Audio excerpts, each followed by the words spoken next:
Is this thing on? Are you ready, Matt? You're listening to Box Office Bingers with Matt Diaz and Ernesto Santos. Good evening, folks. We have a wonderful evening's entertainment lined up for you. We know each other. He's a friend from work. Box Office Bingers. And the only way that I know how to do it is to find you a bloody good devil. He's my friend. I don't have friends. I got family. I can do this all day. You know, if you put your mind to it, you can accomplish anything. And we are back for another episode of Box Office Bingers. Matthew, kick us off. What are we doing this week? We got a lot. There's a lot. There's a lot happening this week. Yeah, I think that's an understatement. But let's get back to. We'll start off with what we are reviewing this week. It is Mickey 17, written and directed by Bong Joon-ho, who, if that name sounds familiar, he is the writer and director behind Snowpiercer, Okja, and the Oscar-winning film Parasite. This is Bong Joon-ho's first film since Parasite, which was back in 2019, and it was also kind of the movie for us that kind of kicked off us even doing this podcast in the first place. I think one of the first films we've ever reviewed on this podcast was Parasite. Yep. Back 6 years ago. Yep. Almost. Yeah. Oh yeah. He was the Yeah. thing that kicked this whole thing off. And so we have a lot of love for Bong Joon-ho, and since then, since reviewing Parasite, we have gone back and talked about some of it. I think as actually was on our first episode, we talked about Okja and Snowpiercer. We kind of did like a creator spotlight. It was a thing before we knew it was a thing. Yep. Exactly. And then we did what else did we? And then throughout the years, typically around our anniversary years, we would cover some of his older films as well. So I know we covered The Host at one point, and we covered Memories of a Murder or Murders of a Memory, something along those lines. I think Memories of a Murder. Yeah, it was something like that. And so like we've been slowly going down his line of work here on the podcast for several years now. And as we are getting past our 5 years and a few months of this podcast, we've been very much anticipating Bong Joon-ho's next film, which is now finally here. It's Mickey 17, based on the 2022 novel Mickey 7 from author Edward Ashton, which, Ernesto, I've read about maybe 2 years ago. Yes. When the first originally came out, like when the news came out that he was adapting this book and the book had just recently came out, I remember reading this book very, very quickly. Yep. And I had my own thoughts about it that we can get to later on in this episode. And then, but you said you reread it? So you read it twice now? Yeah, so I reread it for this movie and for this podcast. I read it when it came out because I remember we covered the news about him adapting from the book. And then I remember I really enjoyed the book. You were not so, you had not such, you did not have similar feelings about it. So I'm very interested in your thoughts about this movie later. I have a feeling I know what you think, but I'm interested to hear what you think. I'm interested to hear your take on when we review this later. We've been doing this long enough to already anticipate what the other might think about this movie. I'm sure I already know.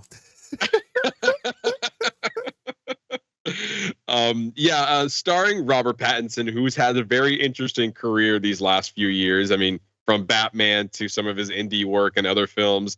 This is a very interesting performance. Even some of his voice work in The Boy and the Heron that won Best Animated Feature 2 years ago.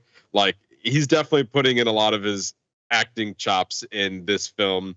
And so I'm, again, very interested to talk about Robert Pattinson's performance in this movie. It also stars Naomi Ackie, Stephen Yeun, Mark Ruffalo, and Toni Collette. So definitely an interesting cast here. Some familiar players from Bong Joon-ho's other line of work, especially with, I believe, Toni Collette and Stephen Yeun have all been part of his previous films as well. Yeah, all I'll say is that Robert Pattinson is a fucking chameleon. That man, like, he's fucking Batman, and he's a good Batman. And like, yeah. I don't know, he's just, He's great. I truly enjoy all his work. So I'm interested in hear how much you probably didn't like this movie later. It's okay. I will neither confirm nor deny my feelings toward this film until we get to that point in the show. Sure thing, Matthew. Yeah, but before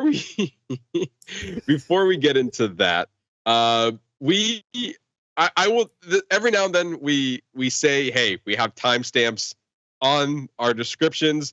I'm going to put a kind of another disclaimer here that if you want to jump around, and it's okay if you do, to other parts of this show that you also enjoy, but not necessarily want to hear all of the show, I'm anticipating this might be a long episode, mainly because that what we're about to do first, in addition to giving our spoiler review of Mickey 17, as well as doing a Whatcha Watchin segment where we also are reviewing episodes 3 and 4 of Daredevil Born Again, which something we're going to be trying to do is that we're going to be doing our weekly watch on Daredevil Born Again. Some great stuff is coming out of that show. And after just finishing off with the Oscar season, we now have time to go back to our regularly scheduled programming. And so something we do like to do is kind of follow along a show we are both enjoying or both want to watch and do weekly updates on it. So we're going to be talking about Daredevil episodes 3 and 4 later in this episode, as well as what you're watching. But if you've been keeping up with the show, you might have noticed a piece of the show that we had not done, and actually now looking into it for this entire 2025 year, which was entertainment news. We've had a lot of guests on the show. We've also had a lot of Oscar coverage. So the news has been on the back burner for quite some time. So this is going to be a beefy news segment because what we're going to try to do is hit all the highlights that we haven't covered for the entire 2.5 months of 2025. So this is an amalgamation of a lot of the big news that's been hitting throughout the year. And if you're like, whoa, Matt, that news came out like a long time ago. We know. Yeah. We're aware. This isn't 100% new, but we haven't talked about it and we want to talk about it. And it's a segment that we do enjoy when we can get to it. So we're going to kick it off with Christopher Nolan. And Universal Pictures have revealed that Christopher Nolan's next film will be The Odyssey, a mythic action epic shot across the world using brand new IMAX film technology that will be released in theaters on July 17th, 2026. Nolan's The Odyssey will bring Homer's fundamental saga to IMAX screens for the first time and will be a retelling of the ancient Greek epic poem that was first written in the 8th or 7th century BC. For those unfamiliar, The Odyssey follows the journey of Odysseus, the king of Ithaca, who travels the world for 10 years in the attempt to get home after the Trojan War. Nolan has put together an all-star cast that includes Matt Damon, Tom Holland, Zendaya, Anne Hathaway, Lupita Nyong'o, Robert Pattinson, Charlize Theron, John Bernthal, Maya Goth, and Elliot Page. So, Ernesto, I mean, they've been covering the story for quite some time now since they had the since this news broke. But now we know Christopher Nolan is doing an adaptation of The Odyssey, coming off of Oppenheimer. What do you think about this? I mean, it's very obvious. This is incredible. This is great news. I mean, Christopher Nolan, it seems like he can do no wrong. He really can. I mean, and who else to tell such a foundational story to us as human beings than the story of The Odyssey? So there's nobody better who I think who will faithfully handle this story. And the cast he's putting together, one of the first times we're seeing Matt Damon in like the main lead role, I think is a fantastic thing. I think this is his time because he was fantastic in Oppenheimer. So I think we're gonna see like the next level of what Matt Damon can give us. Is what I anticipate for this movie to give us. Yeah, and also I loved him in The Martian, which was another Absolutely. Matt Damon standout in my opinion. Yeah, I agree, 100%. I find it interesting that we are going into. This is like I feel like this is Christopher Nolan's next stage in his career. Like he gave us his superhero saga with the Batman stuff and his producing on Man of Steel, and we also got him in a sci-fi kick between like Inception, Interstellar, and Tenet. And now I feel like he's like, I'm gonna take these like really dense, like book material that people are either familiar of, and I'm gonna put my own spin on it and give it this epic feel to it.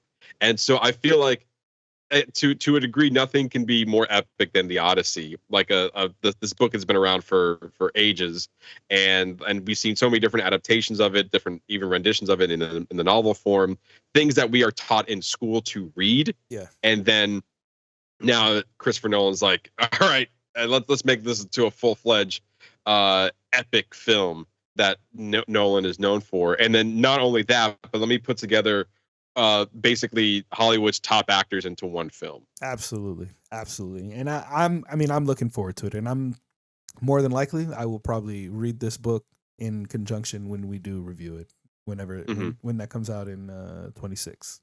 Yeah, so we definitely have some time, and I know filming is happening right now. Yeah. And Tom Holland, man, he has a busy year.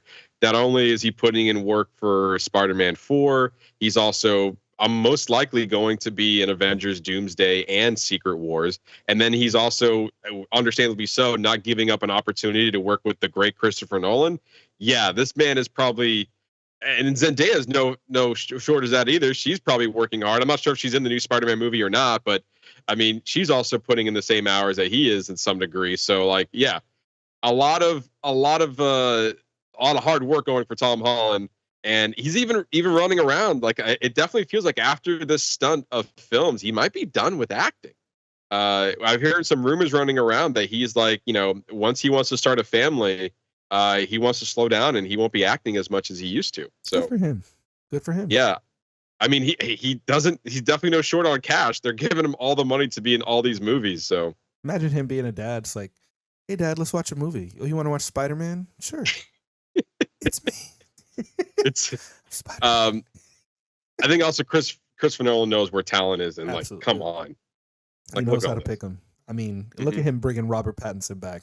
He knows. Yeah, who we're going to be talking about later. I'm just saying, the man doesn't miss. He also doesn't miss. And none of these actors, everybody who's attached to this project is fantastic. John Bernthal is a fucking national treasure. Yeah, and also to your point, like bringing back Robert Pattinson from Tenet, bringing back Elliot Page from Inception. Maya Goff is doing great stuff in her run in these horror films lately. Charlize Theron, Lupita Nyong'o, Anne Hathaway from The Dark Knight Rises, who's the Catwoman, coming back to work with Christopher Nolan. Yeah, I mean, he's bringing back some favorites as well as some newcomers that are definitely new to his world, but like nothing different than what he did for Oppenheimer, like bringing all those actors every together. Movie he ever does. Yeah, it's like can't even single them out. They're all incredible bangers. They're all good. They're all like top tier level of movie making.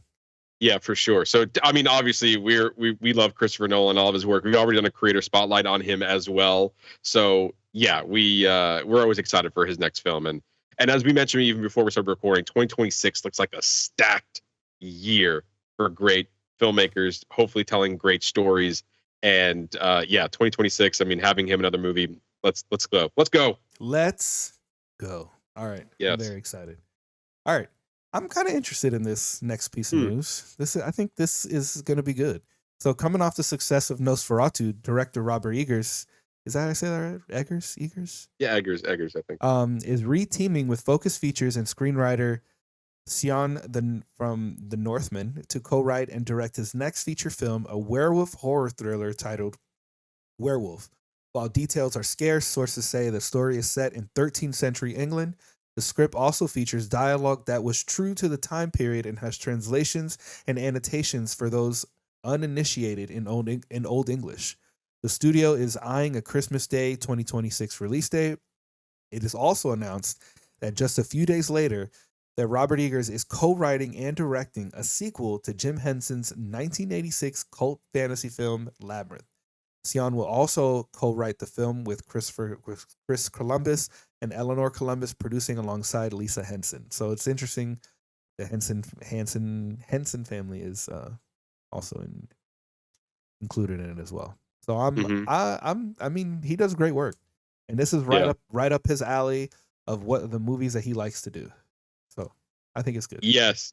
Yeah, I think obviously Nosferatu, in my opinion, one of his better films, and I'm very skeptical on some of his latest work that we talked about on our Nosferatu episode, and I really enjoyed Nosferatu. So the fact that he can potentially like give us the same vibe that like this Nosferatu was like his vampire movie. I'm really curious what he has in store for like a version of his werewolf. I mean, it was a fantastic vampire movie. So if he can bring that same level of creepiness and dementedness to the werewolf movie, it would be fantastic. Yeah, and I'm also not a huge fan of Pan's Labyrinth, mainly because not Pan's Labyrinth, Labyrinth.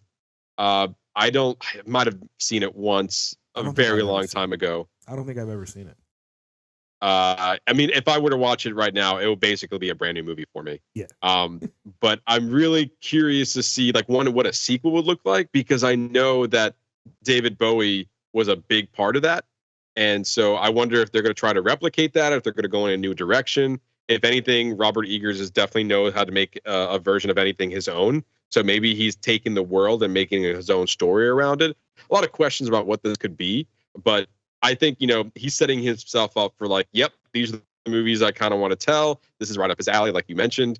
Like, I'm very interested to see his next few films and how that looks like. More specifically with the werewolf, less about Labyrinth sequel. But yeah, I definitely am more interested in seeing a werewolf version than I am with the sequel to Labyrinth. But both, he definitely brings a unique style to the cinema, and that's a given no matter what film he's done. Well, we'll see. I think it has potential to be really good. Yeah, I agree there. All right, moving on to Amazon MGM Studios has entered into an agreement with longtime producers and co-owners of the James Bond franchise, Miguel G. Wilson and Barbara Broccoli, for Amazon to take creative control over James Bond going forward. In a press release, Amazon announced the joint venture in which will see Broccoli and Wilson retain co-ownership with Amazon, but put Amazon in the driver's seat going forward. Some reports suggest that Amazon paid the co-owners upwards of $1 billion to obtain creative control. Amazon had held distribution rights to the James Bond franchise since 2022, when it acquired MGM for $8.5 billion. This is a big deal for a lot of people who enjoy the James Bond franchise, who likes the direction they've been going through for the last over 50 years on it. And it had a lot of questions even when we were talking about the Oscars, of like it gave it like an in memoriam in a way when they decided to feature like certain songs from the franchise not shortly after this news came out. So a lot of people are kind of upset that, like, I mean, in a way, it took $1 billion for the co-owners to release their creative control over it. But a lot of people are now questioning what the state of James Bond can look like now that it's fully owned by a studio, and less about from a family who essentially helped bring all of these films to life back, 50 some later. Yeah, it's just curious to see what they're gonna make of it next. Like, are they gonna deviate, and is it just gonna be? It's like, it sounds like it's just gonna be a totally different thing now. Like, maybe still keep some of the same essence, but it won't be the same as the first set of all the Bond films. Yeah, and now obviously it took, there was a lot of years gaps between, at least especially for Daniel Craig version of it, with the last final film from Daniel Craig being No Time to Die in 2021. And so I'm sure Amazon MGM Studios, when they acquired it about a year later after the final film for James Bond, I'm sure that Amazon's one of the top priorities was, what can we do next for the James Bond franchise, since it seems like we're in a perfect spot to reinvigorate the franchise into something new. And it is very clear with this that Amazon and the owners were at a disagreement on how to move forward with this franchise. Yeah. And so Amazon's clear resolution to that was like, we'll buy you out. Yeah, we have the money. We have the money. It's like, how much is like 500, 750, no, $8 billion. $1 billion is what it takes to get creative control. All right, we'll pay that. Yeah, here you go. It's like, hold on, I think Jeff Bezos was like, hold on, I think oh yeah, I got it right here. Oh, $1 billion? I got that right in my back pocket. Here you go. That's like Tuesday. Cash That's works Tuesday's for you? money. That's Tuesday's money. Oh, that's my allowance for the week. Oh, Yeah. good. Easy. Why didn't you just say that in the Oh. beginning? We could have ended this meeting hours ago. Put an email. Yeah, exactly. Could have been an email. Could have been an email. Yeah, so like a lot of people are now curious on what the state looks like. Is this like now an avenue for a James Bond television series, more than one James Bond going forward? The idea of what James Bond looks like, could that change? There was always a parameters and rules of what James Bond has to be. That is now out the window. If Amazon chooses to stick with those rules or not, it really could look like anything at this point. So, like, I'm not the biggest James Bond fan, but as far as cinema history is concerned, of what the idea of what these movies look like, I'm really curious to see the next news that comes out of the James Bond franchise, knowing that it's going to be coming solely from a studio rather than a family that's been kind of controlling this for the last 50 years. Yeah, it just kind of seems like it's going to be a totally different thing. That's all. Yeah. So I don't know. I am curious to see what the difference is, because then we'll have an example of like these people who created this thing and what happens when it gets translated to it when they no longer have control. Like, let's see. So the next film will be a pure studio property. Right. And with that, and granted, I mean, James Bond has their hit and misses for years. It's not saying that they've all been perfect films since the beginning. A lot of people have their opinions on their favorite Bonds, their favorite movies, some stinkers that didn't really work out so well. So again, just a lot of curiosity of where Amazon decides to, like, we want to make these changes, but we want to stick to these rules. Like, here are the new rules we're going to set for ourselves moving forward with this franchise. And they could easily exploit it for what it's worth. They could be like, all right, we got 3 Bonds going on, one for a TV series, one for a movie franchise, and one for, I don't know, for a video game or something. Like, they could do whatever they want with it. So it's just more out of just pure curiosity of how they are deciding to handle this moving forward. Yeah, and then well, it'll be interesting. We'll cover it whenever they announce whatever that next project. I don't know if we're gonna how hard we're gonna go on 007, because I mean, I'm fine. The franchises are fine. It's like it's like Mission Impossible. It's like the same shit. Yeah. Like I said, I mean, we're both not. We reviewed No Time to Die when it came out back in 2021. I mean, obviously, our podcasts have not been around that long to cover so many different James Bond films. I mean, I remember growing up watching the Pierce Brosnan movies. I mean, hello, GoldenEye, the video game, probably one of the greatest games to ever come to N64. So let's just absolutely that and Mario Kart, just play that all day, baby. Facts. We're all gonna go around and play. Oh, we can play GoldenEye split screen. Let's go. Let's go. Oh my god, that brings back. Hey, don't look at my screen. Yeah, don't look at my screen. How do you know where I am? Good times. But yeah, we'll see what comes out of this. This is out of pure curiosity. Obviously, we're going to be covering the news, and then depending on what they do, we might give it some more attention than others. But time will tell. We'll see. We'll see, Amazon. We'll see.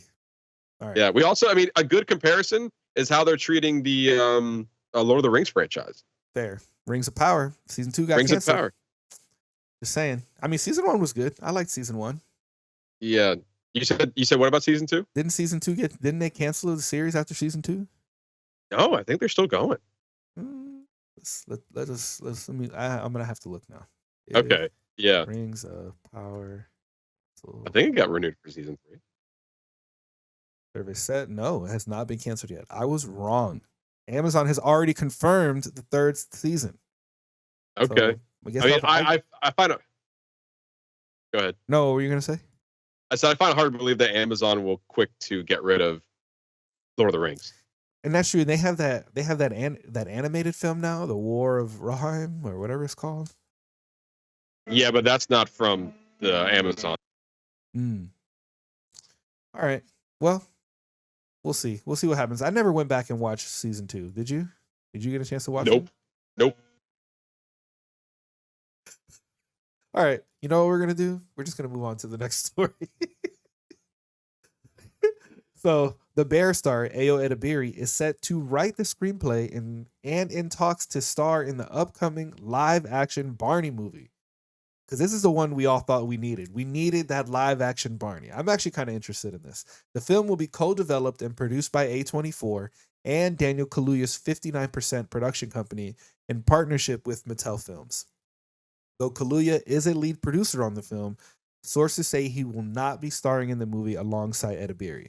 Plot details are still being kept under wraps. I think this is really interesting because Ayo Edebiri has shown her chops when with Coming to the Bear, with directing that episode, which correct me, did she win an Emmy for that? I don't believe she did. Was she nominated? Let me double check, but I'm not sure if she won or she's definitely nominated. Right, She was definitely won an nominated. Emmy for her role in The Bear. I'm not sure if she won for writing, but Correct. definitely nominated. Yeah, she was nominated for her writing, right? I do believe so. I'm pretty sure. Yeah. But she's fantastic. She's a great creative. So I mean, I love what she did with the bear. So I'm interested because this Barney is supposed to be like, you know, like it's kind of seeing like the dark side of Barney, I guess. I don't know. Who knows? Who knows what it's gonna be? But it's not gonna be, I don't think it's gonna be a kid version of this film, especially with these individuals involved. I see them going for more of like an adult audience with who they have with Kaluuya and Edebiri being involved. Nate, like more relatable to like us as millennials and adults, as opposed to it being just for kids. Yeah, and I'm looking at her stuff now, and it is she only won for supporting actress. Okay, but she was nominated for writing. Yeah, surprisingly, she was never nominated for her writing in The Bear, which I mean, she wrote in a fantastic and directed a fantastic episode. I really thought she was. Yeah, so did I. But she did win in 2023 for Best Supporting Actress in a Comedic Role, and she won the Emmy for it back then. She was nominated for this past Emmy Award season, but didn't win then. But she won in 2023. So, yeah, I swore she was nominated for writing or for directing for that episode, which was a fantastic episode, by the way. Yeah. But now going off of that, I mean, I'm assuming her writing skills are now leaning into whatever this Barney movie is going to be. And to the point you mentioned earlier, the fact that A24 is involved, the fact that Daniel Kaluuya is involved, and now Edo Edebiri is now writing the screenplay, potentially starring in it, and the fact that we don't have no other details about what this movie is about, it seems, to me, as out on the outside, it seems very strange. But this could be something really, really good. Yeah, I have a feeling it's gonna be like Barbie, like it could be Barbie level good. I mean, yeah, and, depending on who you ask, but you know what I mean. Like it's gonna, I think it's gonna garner that kind of attention because Barney is. I mean, many of us grew up. We grew up with him, so it'll be interesting to see what kind of angle they're gonna take with this. A24 is like a big but indie. It's a big studio, but they're able to put out like indie level quality films, if that makes sense. Yeah, no, for sure. As far as substance, I guess is what I should say. And honestly, I give it credit for Mattel because they put out the Barbie movie with in partnership with Greta Gerwig and Margot Robbie and Warner Brothers. Is like they were able to take a chance on a different kind of movie based off their IP, and now it seems like they're doing it again with Barney. Yeah, that is again Barbie and Barney. Obviously meant for children, but yet we're taking a more, in a way, adult and a different spin on it, which, again, credit for them to want to give us something different with their IP that maybe are tailoring more to the generation that grew up with it rather than a newer generation. Yeah, totally agree. I'm very curious to see what's going to eventually come off of this. Yeah, same. And we were already speculating once like Daniel Kaluuya was involved with this Barney movie, and then A24 was involved, and then now Edo Edebiri is involved. So now, like, it just keeps piling on in itself, and we don't know when this movie's coming out, but definitely leads into a lot of interesting. I can't wait to see a trailer. That's all I'm saying. Same. Yeah. I think moving on to some more exciting news, more childlike news, I guess you could say. Yeah. Avatar Studios and Nickelodeon are building out the world of Avatar: The Last Airbender by greenlighting a brand new animated series titled Avatar: Seven Havens. The 2D animated series will consist of 26 half-hour episodes spread across 2 seasons. Avatar: The Last Airbender and The Legend of Korra creators Michael DiMartino and Brian Konietzko will once again develop the series under the Avatar Studios banner. Per the official logline, The series is set in a world shattered by a devastating cataclysm. A young earthbender discovers she's the new avatar after Korra. But in this dangerous era, the title marks her as humanity's destroyer, not its savior. Hunted by both human and spirit enemies, she and her long lost twin must uncover their mysterious origins and save the Seven Havens before civilization's last stronghold collapse. This is now the second project announced from Avatar Studios, with the first being a new animated film titled Aang, The Last Airbender, expected to hit theaters in early 2026 and will follow Aang and his friends several years after the events of Avatar, The Last Airbender. This is amazing news. Avatar is a beloved series. I really, really enjoyed The Legend of Korra. I haven't seen the live action Netflix one, but I am curious to watch it and check it out.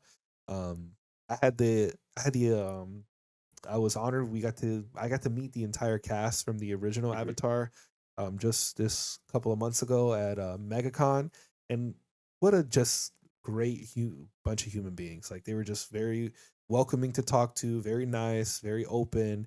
I don't know. I'm totally interested in what this is going to be. I love the series. I love what the creators have put out. This will be great. This will be a great watch to watch with my kids. Yeah, it's been years now since Avatar Studios branded itself as its own studio company and with partnership of Nickelodeon. And so, like, we've been patiently waiting for something to come out of Avatar Studios. And this is kind of coming out of, like, the time where they worked on Avatar: Last Airbender, and then they went on to work Legend of Korra, and then they were working with Netflix on the live action series, but due to creative differences, they backed out. And I saw the live action Netflix series, and it's fine. It doesn't hold any weight to the original animated series, but they're trying, and I feel like there's potential for a better season 2 and 3, which was already renewed from Netflix. So whenever that comes about, I'm not sure when the second season of the live action Avatar show will happen. But I remember just watching the first season. It was like, we got a lot of work to do, but the potential is there. And so now, they announced this Avatar Aang film a while ago, and they've been pushing it back. And so now we're looking at a January 2026 release in theaters, which is very exciting. But this log line for this new Avatar Seven Havens show sounds incredible. Like, the way to take the brand of Avatar and give it a different spin on it is like, how can we how can we take what you know about Avatar and then put it on its head, like turn it around, and like making it its savior, making it its destroyer, not its savior. Like, okay, that's different, that's new. Let's see what this series is about. So, like, they've sparked a lot of my interest here with this new series. Yeah, it's something definitely worth exploring. Yeah, no, for sure. And I'm also just hyped to see more stories coming out of Aang and his friends, and like Katara and Ahsoka and all that stuff. Like, I'm very excited to see where that story continues, since it's been so long since we've gotten like an official continuation of the story, and we see a little bit of it from Legend of Korra and like what happened. We get little bits and pieces of what happened to Aang afterward, but like seeing it in a full-fledged film like that has me really excited to see that. And also some of his storyline has continued over in comic book form, but seeing it like especially with the new animation that we've had over the last few years, seeing what that looks like, and I can't wait to see a trailer for it, and also going to be on the big screen. Yeah. So far every Avatar Studios announcement that they've come out with is like, yeah, we're going to continue off of what you know and love, but we're also going to give you something new. I'm here for it. And now I'm only just impatient because you keep announcing things and nothing's come out yet. So get it together, Avatar Studios. Yeah. Come on, put this shit out. Give us something. But obviously they know that this brand is very valuable and they have so many creative stories to tell with it. So I'm happy to see that they're giving something for the fans, as well as offering new stuff as well for either a new generation or the fans just kind of eating this stuff up. So I'm so excited for this new show. Yeah, absolutely. All right, moving over to a string of Disney-related news. Oswald the Lucky Rabbit series is in development for Disney Plus. Jon Favreau is attached to write and produce the series, and will be a blend of live action and animation. Further details, including plot plot and casting information is yet to be revealed. For those unfamiliar with the character, Oswald the Lucky Rabbit, a saucy, self-absorbed bunny, was created by Walt Disney himself and was featured in 27 animated shorts back in the day. But due to a rights mix-up, Universal took control of the character in 1928. Oswald's departure led a dark period for Walt Disney, but also resulted in the birth of an important replacement, Mickey Mouse.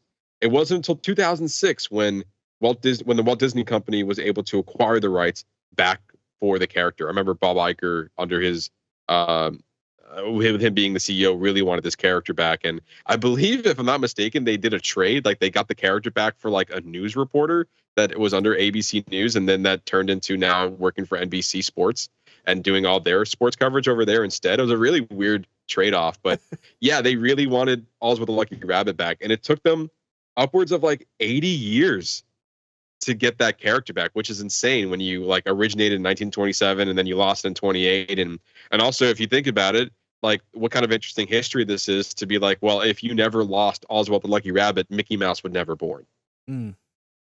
So it's weird how history kind of works out that way. And now, like, technically this was the first popular character from Walt Disney, but if he, like, we could be saying, like, instead of Mickey Mouse, it'll just be Oswald the Lucky Rabbit has been like transcending, or maybe this character never would have transcended to, you know, a worldwide icon. We never know. Instead of us wearing Mickey ears, we're just wearing bunny rabbit ears. Who knows? That's true. That's true. That's kind of weird to think about. Yeah. But also, Jon Favreau, don't you have enough to worry about? I don't know. Star Wars. You're doing a lot of shit. Yeah, you're kind of like holding up the Star Wars universe on your shoulders, and you're working on the Mandalorian Grogu movie, and now you're definitely in bed with Disney for sure. They definitely, like, you've already built up Marvel for what it is, and you're still working on Happy. You're trying to build the Star Wars universe, producing all these different shows, working with Dave Filoni, doing, like I said, the Mandalorian Grogu movie, which you're writing and directing on it. And you're, I guess, still maybe working on some live action Disney animated films. I mean, you did the Jungle Book and the Lion King. I'm sure there's more on the way. At one point, he was attached to direct a Tomorrowland film, which I'm assuming it's either in the back burner or just not happening anymore. But yeah, I guess Jon Favreau either Disney wanted Jon Favreau, or Jon Favreau has an interest in this character. And whatever this looks like, it could be a Chip and Dale situation. It could be a funny comedy for all we know. That's what I was thinking. It'll be something like that, or maybe the movie is about him coming back to Disney. I don't know. That sounds like a great idea. Yeah. Let's start working on that script. That'd be fun. Let's do it, man. We'll write it. John, we'll call you line 3. Yeah, John, just produce it. We'll write it. Okay, don't worry. We'll write it. Don't worry about it. But yeah, this has a lot of possibilities. I know back in 2022 they gave a bunch of shorts out shortly after not shortly after, but it took them a while to actually make new property, like new material out of Oswald the Rabbit. So they made in 2022 made a series of shorts. Maybe they did well enough, and maybe they have an interesting idea for the property. But yeah, Oswald the Lucky Rabbit has a special place in Disney's heart, and they probably want to now put it to good use. With that, another property that has a lot of good. It's working well for, I don't know, bad transition. Anyway, Coco 2 is officially in the works from Disney, from Pixar Animation. Original Coco director Lee Unrich is returning to direct the sequel alongside co-director Adrian Molina. Adrian, thank you, Adrian Molina. The announcement came from Disney CEO Bob Iger, who said, "While the film is just in the initial stages, we know it will be full of humor, heart, and adventure. We can't wait to share more soon." The original film grossed $114 million at the worldwide box office and won the Oscars for Best Animated Feature and Best Original Song for Remember Me. This is fantastic. It was $814 million. Oh, what did I say? 14. I don't remember. It wasn't that. Yeah. It wasn't 814 million. 814 million. My bad. It's okay. But I'm very excited for this movie. I love Coco. Coco is still on repeat in my house. We watch it all the time. So it'll be nice. It'll be nice to see this one. This is one that I'm very much excited for to come back. Yeah, something I didn't write down. I think they're aiming for a 2029 release. So yeah, Wow. we're definitely in a very far away state of that film coming out. Here's that news. We're not going to talk about it for like another 3 years. Oh, that's great. You announced it, but just strap in because just in 4 more years, you will get to see the sequel. The little boy Yeah. will be a grown man. Yeah. If he's not already a grown man. Remember me. He'll be a grown man. He'll be singing the Ernesto de la Cruz version. He's gonna be a fucking man by then. You have his own kids at this point. Yes, and maybe you know what? Maybe that's what the movie should be about. But I'm just saying. Yeah. I don't know. I feel like there are certain Pixar properties that I don't know needs to be a sequel. And I know that the Disney CEO Bob Iger has already said that they want to continue to capitalize on what makes them money. Yeah. And they want to have some security in their next couple of films. And so we're seeing that with Toy Story 5. They already announced that they're doing Incredibles 3. And now we're seeing that they're doing Coco 2. So like, it's weird because in a way, even though Ernesto and I, we have our own thoughts on Toy Story 4, and we definitely feel like they should have ended. Don't even fucking get me started on Toy Story 3. I'm just making a point. I'm just making a point. And then, hold on, let me just, since you brought it up. Damn it. Because then I also just happened to stumble upon this clip from, none other than Quentin Tarantino, who said word for word that he refuses to watch Toy Story 4 because Toy Story 3 is a perfect trilogy. And guess what? He's correct. But on that note, I agree with you. Like, yeah. So that's a movie where 3 was amazing. The way they ended it, it was so beautiful. And then 4 is like, hey, you went too far. And now you're making a 5th one. Which at Incredibles, this point, it already started. Like, at this point, you already got that ball rolling with another. Like, I agree. We should have stopped at 3. We got 4. It was a different movie. Yes. Than the 3 had been before. And I wouldn't say it is necessarily bad in the sense that not good. Like it did when it was different where it wasn't warranted. Like I think that's where the computation comes down. It's just like Toy Story 4 was never needed, but now since we're already there, we have a 5. So like, is 5 going to try to end it, or are we just going to now just continue off of this franchise? We don't know what the future holds for Toy Story. But I think what you're about to say, Incredibles 3 definitely leans itself to another film. 100%. Coco 2, I think it's a little bit more of a stretch. I think what you're kind of getting at, but yes, I think it's not outside the realm of possibility that this second one could be well, I don't want to say that because Coco 1 is an incredible film. So, but yeah, it could be good. It will be good enough to at least live as Coco 2. Like, you know what I mean? It's not going to be the first one, but I feel like it'll be around the quality will be around the same. But it won't. I feel like that like the first one. I don't think it'd ever go past the first one either. I do agree with you. It's weird because like Pixar in its own self set the standard for sequels, and when you specifically look at the Toy Story franchise, 1, 2, and 3 just built upon each other, and they gave a perfect trilogy. Absolutely. And then you see some of their other sequels in place where, like, I can definitely see a sequel to Cars. You made 3 of those movies. They're fine on their own right. Not to say anyone was like 2 was not great, 3 was better, and 1 was just was a great kids movie. Like, you can see them expanding upon themselves, but it was no Toy Story franchise, that's for sure.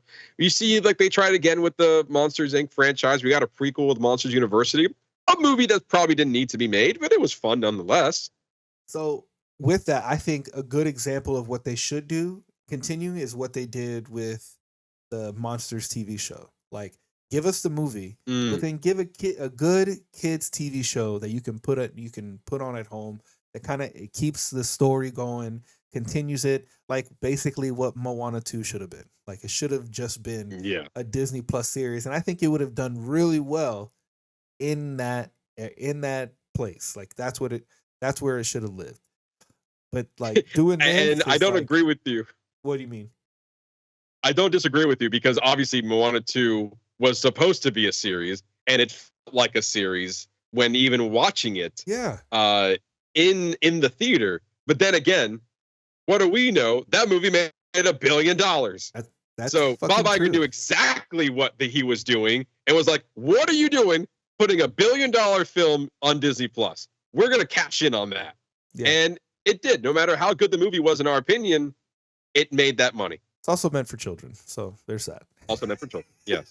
But then also, like, even going back just recently last year, we saw the success of Inside Out 2, another film that 100% leans itself into a sequel. Absolutely. Like, that Great example. and Incredible 2, like, yeah, this movie is like, yeah, I can totally see more coming out of this world. Yeah. Coco, very similar to Toy Story 3. Coco's such a well-rounded film, and it pulls on your heartstrings. It's a clear message. It is a heartbreaking film, but so much love that came out of that.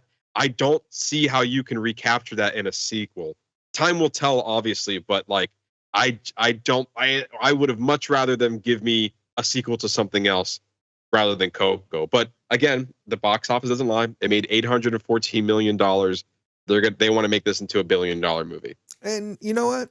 They probably will, because it's a high Coco 1 set a high bar, and it's already just the name alone is going to bring a lot of people into the theater. So yeah, they saw Inside Out 2 and it was like, all right, Incredibles 3, $1 billion. Coco 2, $1 billion. Toy Story 5, $1 billion. Guess what? Pixar's back on top. And then they're going to come out with original movies like Elio and that Beaver one and be like, that's okay, because we got $1 billion franchises coming out soon. The Beaver one. I'm going to watch it either way. Yeah. But anyway, yeah. Speaking of Inside Out 2, we're going to have to say move over, because there is a new box office champion for highest grossing animated feature. And what seemed to have come out of nowhere, Ni Zai 2, a Chinese animated film, has become an unprecedented box office juggernaut. And after just 4 weeks, have become the highest grossing animated film with $1.8 billion and counting, with only 19 million of that coming from the domestic box office here in the US. Inside Out 2 finished its theatrical run, earning $1.6 billion. Ni Zai 2 is currently the 8th highest grossing film of all time. And I've been seeing some reports this morning. I just couldn't get an official word, but the reports are saying that this movie has now reached $2 billion, has become the 5th highest grossing film of all time, surpassing Star Wars The Force Unleashed. Star Wars The Force Unleashed. The Force Awakens, sorry. Yeah. Star Wars The Force Awakens. It has now surpassed that, becoming the 5th highest grossing movie of all time, now collecting $2 billion, and also being the first animated film to hit the $2 billion mark. Now, I went to Box Office Mojo and I didn't see those numbers reflected, but maybe it takes a few, days or hours to refresh. But at the time of the recording, it's not reflected on Box Office Mojo that it hit $2 billion, but a lot of reports saying that it has as of the time of this recording. So the official word is that it's made $1.8 billion and it's 8th in the box office, but reports are saying that it's now surpassed $2 billion and is now 5th in the worldwide gross. But either way, I saw the trailer and the animation looks beautiful. So whenever it's available to us, we're definitely going to check it out. Yeah, it's just surprising. That's like, I didn't know anything about this movie. I didn't know about anything about its box office success. And all of a sudden I'm just reading an article. It's like, oh yeah, this movie just beat out Inside Out 2. I was like, what? What? I'm sorry. What is this called? What do you mean it beat out? It's yeah. What is this? It's like, I don't know. It took like the previous highest grossing film was Frozen 2. And that was holding that title for 6 years back in 2019. And then it took another Disney film to come out and beat its own record. And then all of a sudden it's like, oh yeah, we got this little movie coming out over in China. Apparently it's a big hit over in China because a lot of people are watching it. So much so that it's now $2 billion big. And it's crazy to even think about that. Most of these movies are generated by obviously Disney or bigger animation studios that, like, you would think that most of its box office will come from a U.S. market, but only 19 of that $2 billion is from the U.S. Just shows that Disney's not always the king of animation anymore. I mean, look, when was the last time they won an Oscar for their animated film? They've been nominated, but they haven't won. They haven't won. And when was the last time they won? I want to say maybe it was That's a good question. I'm not even sure if Frozen 2 won that year. I don't think. It did. I mean, what won last year? Was it a Pixar? No, Pixar hasn't won in. No, Flow won last year. Well, yeah, yes, but now you have me curious. Oscar animated wins. It is Encanto in 2022. Yeah. Wow. So 2021 was the last Oscar win for Disney. Scrolling down here. Yeah, Flow was this past year, or this past Oscar season. Then The Boy and the Heron in 2023. Guillermo del Toro's Pinocchio in 2022. Encanto in 2021. Soul in 2020. So they got a back-to-back. They had Soul from Pixar, Encanto in 2021, Toy Story 4 in 2019, Into the Spider-Verse in 2018, and then Coco in 2017, Zootopia in 2016, Inside Out in 2015, Big Hero 6 in 2014, Frozen in 2013, Brave in 2012. And so, yeah, they've been looking at this. They've been like dominating on best animated features from 2012 to 2017 was dominated by either Pixar or Disney. And then Into the Spider-Verse got 1 year, Toy Story 4 got the next, and then it got 2020 and 2021 with Soul and Encanto. So yeah, it's been 3 years since it took the top spot. Who knows? I mean, this movie wasn't even nominated, it wasn't even recognized. I'm curious if this movie would be looked at for next year's award season, if it's even qualifies for it. At least for foreign film, at least. Right? Very true. Yeah. But yeah, to your point, I think this should be a wake-up call for all animation studios, especially with the win from Flow, with the, what's coming from DreamWorks lately, and especially Nijai 2, this film. Like, we love different styles of animation that's getting the audience's attention, not just the cookie cutter, the clean looking animation that we've seen from Disney these past few years. Like, we got to take some risk here on our animation, and that's obviously appealing to more studios, or more audiences, I should say, than your normal style of animation. So I hope Disney's taking notes, and we have Zootopia 2 coming out later this year, and we have Elio from Pixar coming out later this year as well. So I wonder if that will give us something new. Probably not, to be honest with you. But they're just trying to Disney's just trying to play it safe so they can make $1 billion. That's what they're doing. See, but that's the problem, and that's where movies like this come out of left field that are willing to take the risk, or movies like Flow that are willing to take the risk, or even The Boy and the Heron, like something different. Like, yeah, these movies make $1 billion, but there's not as much substance there, if that makes any sense. Agreed. And that is definitely the case for Moana 2. Facts. All right. Yeah. But yeah, to your point, we'll definitely be, whenever this movie is available to us, we will be reviewing this movie. That's for sure.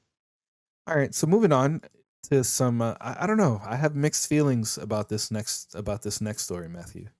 Ted Lasso is officially coming back with a season 4, nearly 2 years after its series finale. Hold on, let me read that line one more time. Ted Lasso is coming back for season 4 after its series finale. Jason Sudeikis is confirmed to be writing, and he said in a podcast that Ted will be coaching a women's team. Hannah Waddingham, Brett Goldstein, and Jeremy Swift are confirmed to be reprising their roles. I love Ted Lasso. I think it first 3 seasons encompasses itself very well. I think that ended that story. So when you tack on a season 4, you said, hey, hold on a minute. That story is not over. Like, call it, I don't know. My thing is, like, it's not Ted Lasso. Ted Lasso, or like, should be like the next chapter of Ted Lasso. Like, Ted Lasso, semicolon, or, whatever. Whatever, add an addendum. Like, okay, good example. There's Daredevil, and there's Daredevil Born Again. It is a continuation. Daredevil Born Again is a continuation of the Daredevil Netflix series, but they recognize that they are 2 separate things. Like, you're leaving it alone as its own thing, as opposed to continually tagging on to what this could be. But I love Ted Lasso, and I'm interested to what it could be. I mean, the end of the 3rd season is spoiler alert if you haven't seen it, he wants to go back to be with his son, right? If I'm right, doesn't he go back to the States so he can be with his son? So then, so that tells us it's going to be stateside, at the very least. That's fine. Well, I'm pretty sure that Hannah Wanningham's character was leaving Richmond and was going to, I think, was going to be the owner of a women's team, if I'm not mistaken. I think that's how her story ended as well. And so maybe this will be the avenue of like, okay, well, then we're just following along into the next team, and she wants Ted Lasso to come back as well. Which, if that's the story we're going with, then fine. Then why'd you tell us season 3 was a series finale? It's clearly not. Clearly you were wrong. Well, I mean, I think at the time they said that this is a story we wanted to tell, and obviously it could be as simple as Apple's like, hey, people are still watching the show 2 years later. We want more. What do you got for us? And we're like, we're done. And like, here's the money truck. And then they started giving us more. I mean, I get that. So then do series finales not mean shit anymore in this world of continuations and like franchise expanding? Like, so do like series ending mean shit? That doesn't mean anything anymore. I mean, that's a good debate to have. I mean, again, going back to the Toy Story conversation, you were done. You told a story, but then some elements are at play here that we are not privy to, most likely money, and the studio agreed, and they're like, we want more of this, and the people want more of this, but there's not any like respect for the end of the storytelling, and it honestly just goes down to the creators. They don't have to do these, but maybe it's just out of their hands they have to continue the stories because contractually or money-wise, this is what they want to do. And I feel like we got another good example of that from Joker Folie à Deux. Todd Phillips said, I have one movie in mind. And Warner Brothers was like, no, you have another one in you. And here's $1 billion to prove that. And they're like, oh, okay, well then, sure, yeah, I can make another one. Not saying it's going to be good, but you're paying me all this money to make another one, and I'll do it. But it's not the movie that I really kind of want to make. And so I don't know if this is the same case here. Yeah, I guess my issue is they should have just called it something different, like, or at least like add an addendum to the Ted Lasso name. Ted Lasso, I don't know, whatever. Yeah. Think of insert name here, like whatever it could be, because Ted Lasso, the first 3 seasons, that's its own thing. Like this is right. This is a continuation off that thing. So this is a new thing. So treat it like a new thing, not leeching off what it could be, what's the old one. You know what I mean? Like this should be season 1 of Ted Lasso, a new show. I mean, to your point, we obviously you made a great example with Daredevil. We can make the same argument with literally the news we just talked about. Avatar. Yeah. It's like Avatar: The Last Airbender stands on its own. Avatar: Legend of Korra stands on its own. And now Avatar 7 Havens will stand on its own. But they can take stories from the previous shows if they want to. It's all in the same world, but they are their own stories nonetheless, with their own seasons. And I'm sure this is going to be good because I love Ted Lasso. I mean, some of that writing is some of the best writing we've seen in a long time. It's just really good writing, incredible delivery. I love Jason Sudeikis. He's an incredible actor. I don't know. I just that's kind of like my own little gripe. But I am excited to see what this will eventually become. But I hope. Yeah. But my hope is that it's not just going to be a money grab season 4. Because the problem with that is that it'll dilute how great seasons 1, 2, and 3 are. Like, oh, you started so great, then you dropped that season 4, and that's really where it kind of went downhill, and I dropped off. I guess my issues is that I don't want that. That's what I would like for them to avoid. Yeah, and like to your point, they could have easily called this like Ted Lasso Believe, like the slogan of what this was, and then continue off of like maybe not have Ted Lasso be the main character, and then like give somebody else the focus, kind of like what Breaking Bad did. Like you gave us Better Call Saul. Yeah. Like that was in the world of the Breaking Bad universe, but you were focusing on the lawyer that was a prequel that turned into, present day, wherever it landed at the end of the day.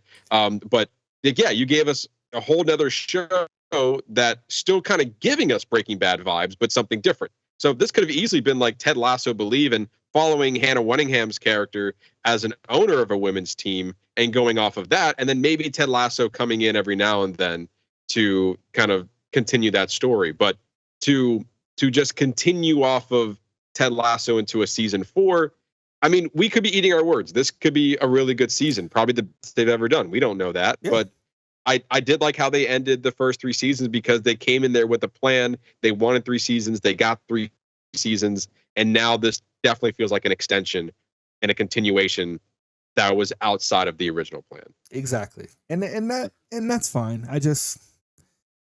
I'm sure it'll be fine. It's a very nitpicky thing that just bothers me about it. But I'm going to watch it regardless because I love Ted Lasso season 1 through 3. I just hope, my only hope is that they don't dilute the series. Yeah, hopefully that same passion you put in for the first 3 seasons is still there in season 4. Exactly. Facts. All right. Well, let's move on to some casting news. The upcoming live-action Harry Potter series coming to HBO seems to have found its professors. John Lithgow has signed on to play Hogwarts headmaster Albus Dumbledore, with final negotiations for Janet McTeer from Ozark to play Professor Minerva McGonagall, and Papa Asidu from I May Destroy You to play Professor Severus Snape.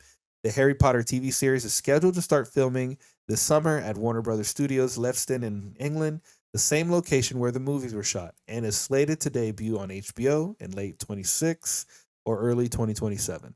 I think this is great. I think we got a great cast coming. I mean, I'm looking forward to it. I'm curious to see what's going to come of this series. Yeah, I know. Obviously, a lot of people, as the headlines were to come about, it's like, oh, this is a black Snape. I was like, yeah, that doesn't bother me. Yeah, that's fine. It doesn't matter. Yeah. It doesn't matter. Another thing I read was that this is a much younger Snape than what the movies portrayed. And the creators were like, we're just staying true to the book. And in the book, Snape was 31. So as simple as that. I did not know that. That means that I am as old as Snape. So that's something to think about. But yeah. So, on that topic, all I'll say is that I'm okay with him being black, but don't make his entire character about being black. That's you know what I mean? Okay, that's fine. He's just another character like everybody else. His storyline doesn't need to be about him being black. Yeah, I agree with that. I'm not sure. I'm not familiar with his work. I never watched I May Destroy You. So I'm curious to see what he can bring to the role. Janet McTeer, she was great in Ozark. I remember her, and she had a couple of roles there. I think she'd be a great McGonagall. And John Lithgow, I don't see it. He's hit or miss for you. I love John Lithgow. He's a hit or miss. I think he's a great actor, just not for Dumbledore. He's basically, he's got that stoicism about him where that Dumbledore has that I think that he can bring to the role. That's kind of where I see that going. I could see that being really good. Also, he's an American actor playing a British role, and I know a lot of the Harry Potter cast was British actors, and so now you're giving a headliner of a role to an American actor. I'm not saying that's a bad thing. I'm just kind of pointing it out there that they don't in certain roles they don't hire American actors for. British actors take over a lot of American roles. Literally, Tom Holland Spider-Man, Robert Pattinson Batman. Yes. I'm not saying it. Obviously, that happens a lot, but typically, especially comparing it to the movies, I know they were pretty adamant about hiring British actors, and so now we're seeing Albus Dumbledore played by an American actor. Also, on top of that, I obviously it definitely feels like John Lithgow can retire with this casting. It's like, yeah, they're looking at 10 years for Albus Dumbledore. Looks like I'm going to retire with this role. And also when they're saying that they're filming in the same location where they shot the movies, yeah, it makes sense. You have a lot of the props there. But this just proving its point of its own existence. Why is this being made? How different is this going to look? Or we just get a similar looking show that's to the movies? I don't know. I really need to. I haven't yet to see anything that makes this show that needs to happen. Well, I am all in favor of giving us more stories within the world of Harry Potter. I do not need to see a 10-year run on the same thing that we got with the movies. The thing is that my only thing that's drawing me to it is that we're getting the long form narrative of the books. So we're going to be able to get the books probably plus a little bit, maybe a little bit more expanded material from the book, and it's going to have, J.K. Rowling is directly involved in this, and to me, that's what draws me to it. I mean, I have a special place in my heart for Harry Potter. I grew up reading all the books. I mean, I remember going to the Book 7 Barnes and Noble's premiere at midnight when I get out of work. So like I remember going home, grabbing the book and like reading for hours until like my eyes couldn't even read anymore. When I first got my hands on Book 7. I mean, there were people literally outside their car holding the books, driving away, screaming about how excited they were. I mean, so this even beyond the movies, like this series, there's a lot to explore. I feel like we have this opportunity to explore it in this long form fashion. So let's see what a true exploration of a long book series can give us. And I think that's what the hope is for this. That's my hope for this, because that will justify its experience. Anything less than that will be shit. All I have to say is that they have to prove themselves in season 1. Yeah. And if season 1 is bad, you just set the precedent of your entire basis of that you're going to have all these books represented in the course of maybe 7, 8 seasons and a 10-year timeline. So like good luck to HBO. That's all I'm saying. Prove me wrong. I will say that I think that they're in good hands because HBO knows how to do good TV. That's fair. They got quite a few bangers under their belt to say that my thing is that HBO has my trust. I trust them to do this right. Okay. I don't disagree with you. Like, I mean, they had a good start with the Game of Thrones franchise. House of Dragon is still pretty solid. The Last of Us is incredible. And they've also had their own success with even like Sopranos and Succession. And like, there's a lot of bangers over on HBO. So like, I agree with you. Like they have a great track record to give us great television. I just want them to prove me wrong of this show's existence. And I truly want to be there, season after season, wanting to watch the show. But very similar to like, even though I'm not the biggest Lord of the Rings fans, like not a lot of people are talking about Rings of Power. Like, don't just stretch this out for having people to subscribe to your streaming service. Like and also this is a big venture. Like any one of these shows can end, but you're saying they were going to give you the books over 10 years of television. It's a big commitment. That's a big commitment. And if any one of those shows or seasons tanks, are you just going to bow out and be like, well, we gave it a shot. We're not going to continue it. Doesn't sound like it. Sounds like once they're on that train, they're going to probably go until the end, unless season 1 is just absolute trash. Yeah, season 1 would definitely set the precedent of how this is moving forward. So all eyes are definitely going to be on season 1. And if we're going to grow with these characters, they're going to need every year for them to like literally grow up. Yeah, pretty much. So it's not like they can shoot the whole thing all at once, unless they just use different actors for the following year. But I don't see that happening. I don't like that. I don't think they're going to do that either. No. Yeah. All right. In other casting news, Stranger Things star Sadie Sink has joined the cast of Spider-Man 4 in an unknown role. Jeremy Allen White will play Jabba the Hutt's son, Rota the Hutt, and in the Mandalorian and Grogu film, and Austin Butler is set to star as Patrick Bateman in Luca Guadagnini's new interpretation of the 1991 novel American Psycho. So, okay, Sadie Sink, that's fine. Redhead, very likely she might be MJ. Or, well, no, we have MJ. So who knows? I don't know. Nobody knows who she's going to be. I don't even have. I mean, she could be an alternate universe MJ. That's fair. We don't know. A lot of people are speculating that she could be playing Jean Grey, a younger Jean Grey, and they're trying to throw the X-Men in here. I could see that. I mean, I'm not sure how much I like that. They're trying to throw in X-Men stuff in a Spider-Man story. Well, but that's fine. They have the room to expand on those now. Now, I mean, yes. And that would make sense given where we are in the MCU, since Brave New World was the introduction of adamantium.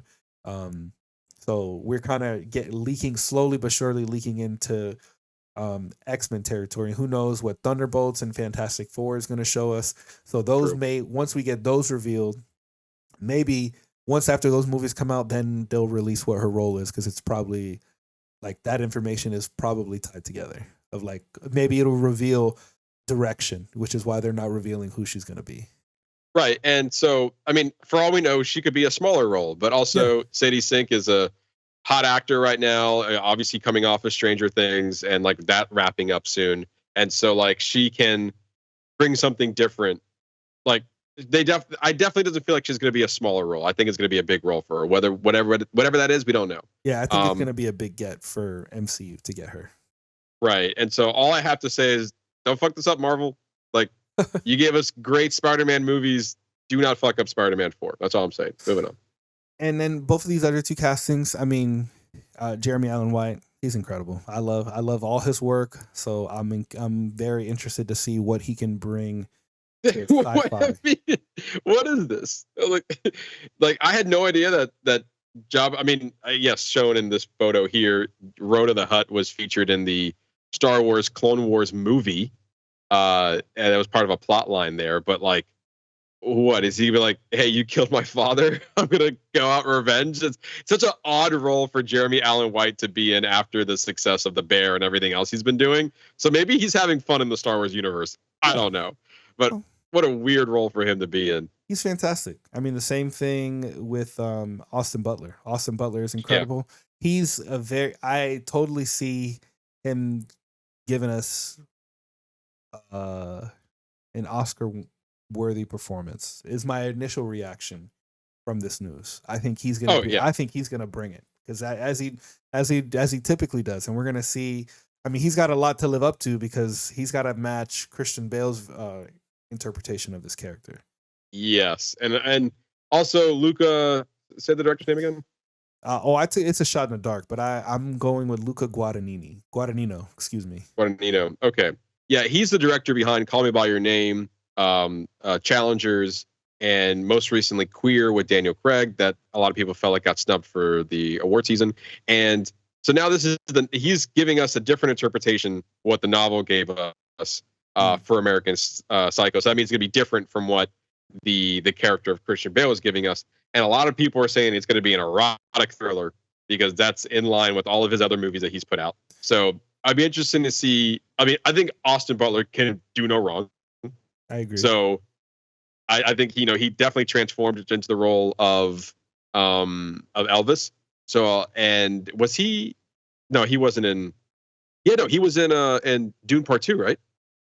Oh yeah, he absolutely was in Dune Part 2, and he was that's what absolutely fantastic. How he transformed himself for that role, and I could, given his role in Dune 2, I could see him being a great in American Patrick Psycho. Bateman. He has Patrick Bateman in American Psycho.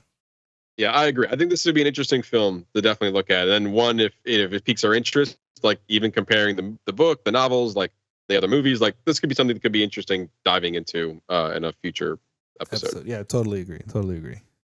All right, wrapping up a few things here. Marvel Television is developing a special presentation of The Punisher that will be in the same style of Werewolf by Night and Guardians of the Galaxy Holiday Special. Basically, it's Marvel's version of we're going to give a 45-minute to an hour-long special featuring a character. In this case, it would be The Punisher.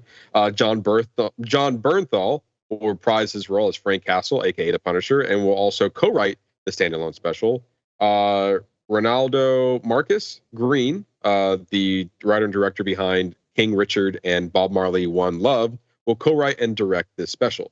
The special will stream on Disney Plus sometime in 2026, alongside the second season of Daredevil: Born Again.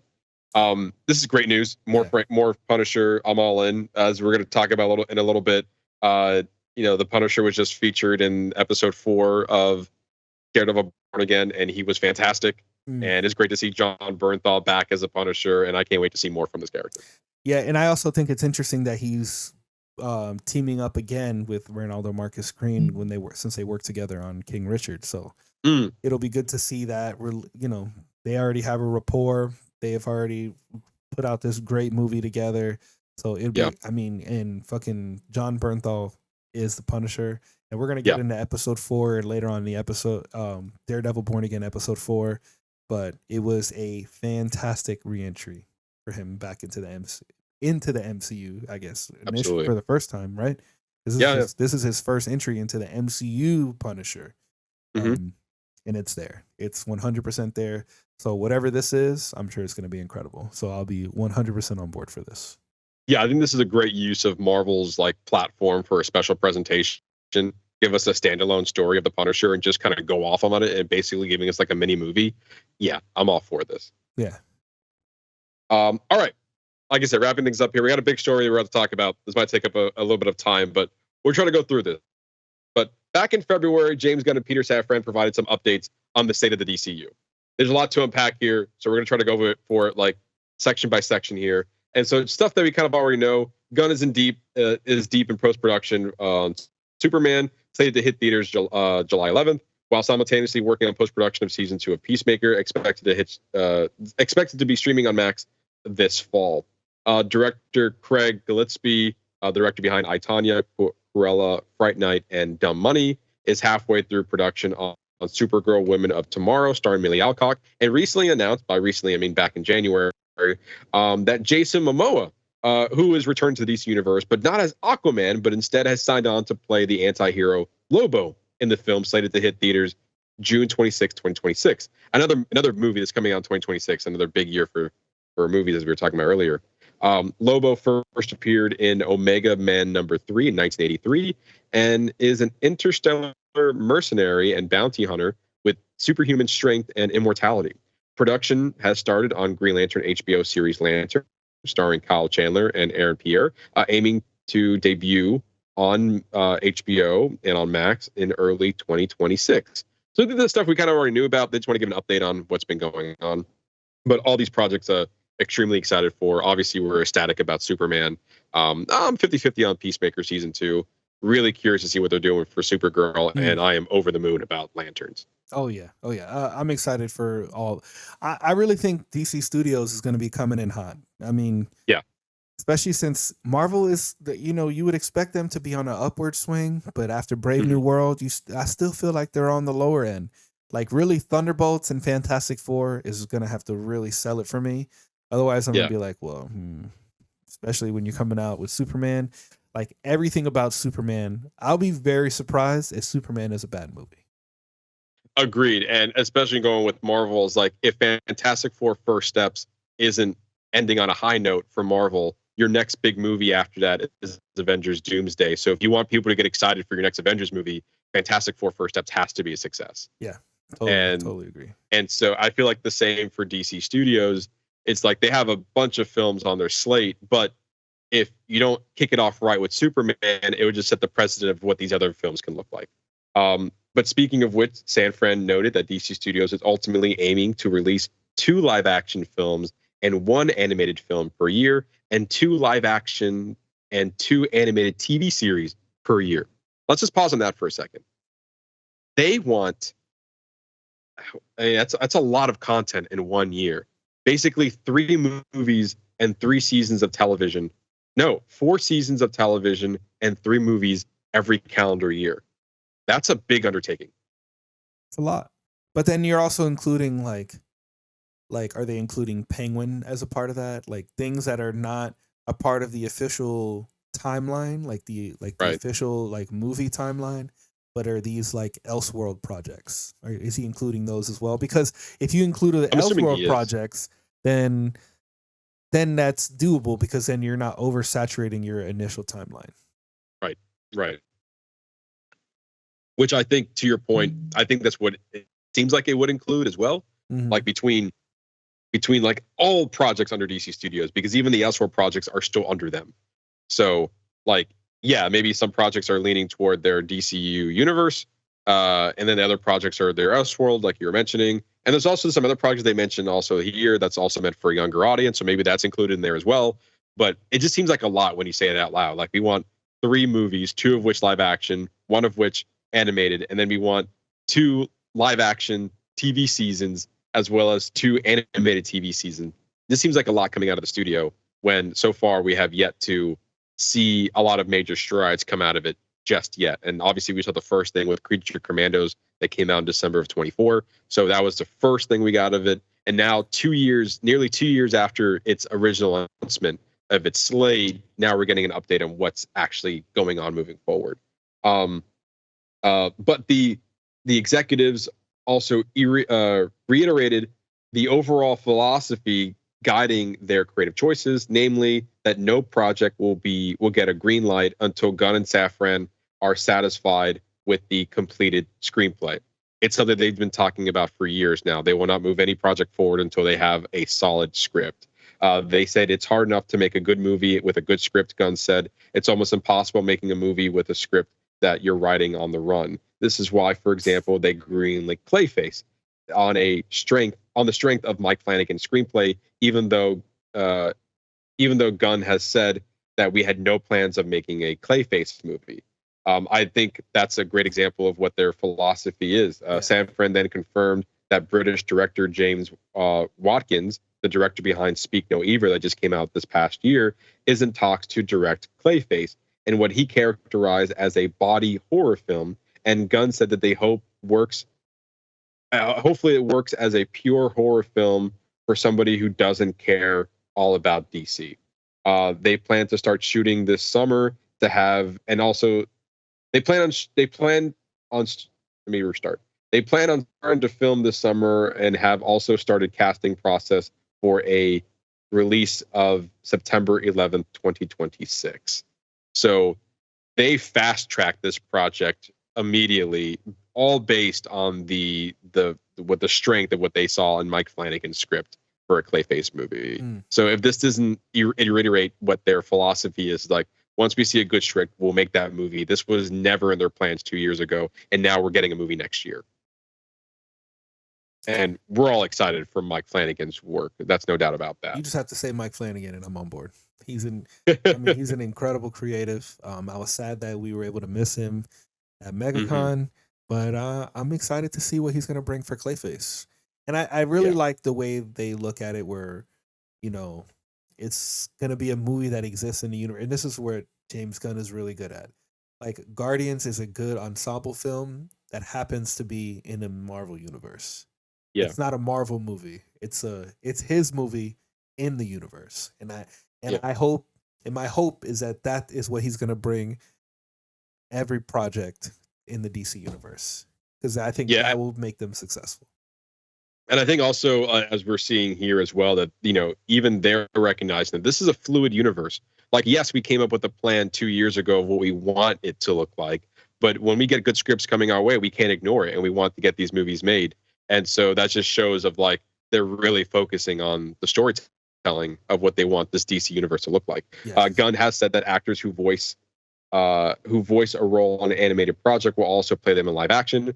But while Alan Tudyk has voiced Clayface in 2 DC animated series, as a buffoon in Harley Quinn and as a ruthless assassin in Creature Commandos, Gunn said that he won't play the role in the feature film, since it wasn't a primary role for Tudyk, who his primary role in Creature Commandos was Dr. Phosphorus. So, all right, he was like, hey, he had a really small role in Creature Commandos anyway.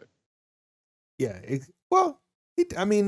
Dr. Phosphorus, he had his own episode. No, I meant Clayface. Yes. But, you know, I get it. I understand. I fucking love Alan Tudyk, though. He has such a distinct voice, and I love what he brings to every role he's in. But I am curious that if they're not going to use him, then who are they going to use? Right. But also, Clayface. But it makes sense why they had him voice it in Creature Commandos, because, as you said, there was no plan to make a Clayface movie. But you bring a strong enough script, then you're going to the top of the run. You're going to the top. You know, you're going first. You're up at bat. Especially if it's coming from Mike Flanagan. Yeah, and I think that plays in, that same sentiment plays into this next part of this, where Safran offered a brief update of sorts on the Batman Part 2, saying that writer-director Matt Reeves has yet to turn in a full script, but what we have read so far is incredibly encouraging. The Batman Part 2 release date was recently pushed back and is now debuting in theaters October 1st, 2027. Batman the Brave and the Bold, however, is still in active development, and that story is coming together nicely. Gunn said it is very unlikely that the Batman star Robert Pattinson would reprise his role for the Brave and the Bold, but he did not foreclose a possibility that the DCU version of the character could show up before his titular film. I wouldn't rule anything out, Gunn said.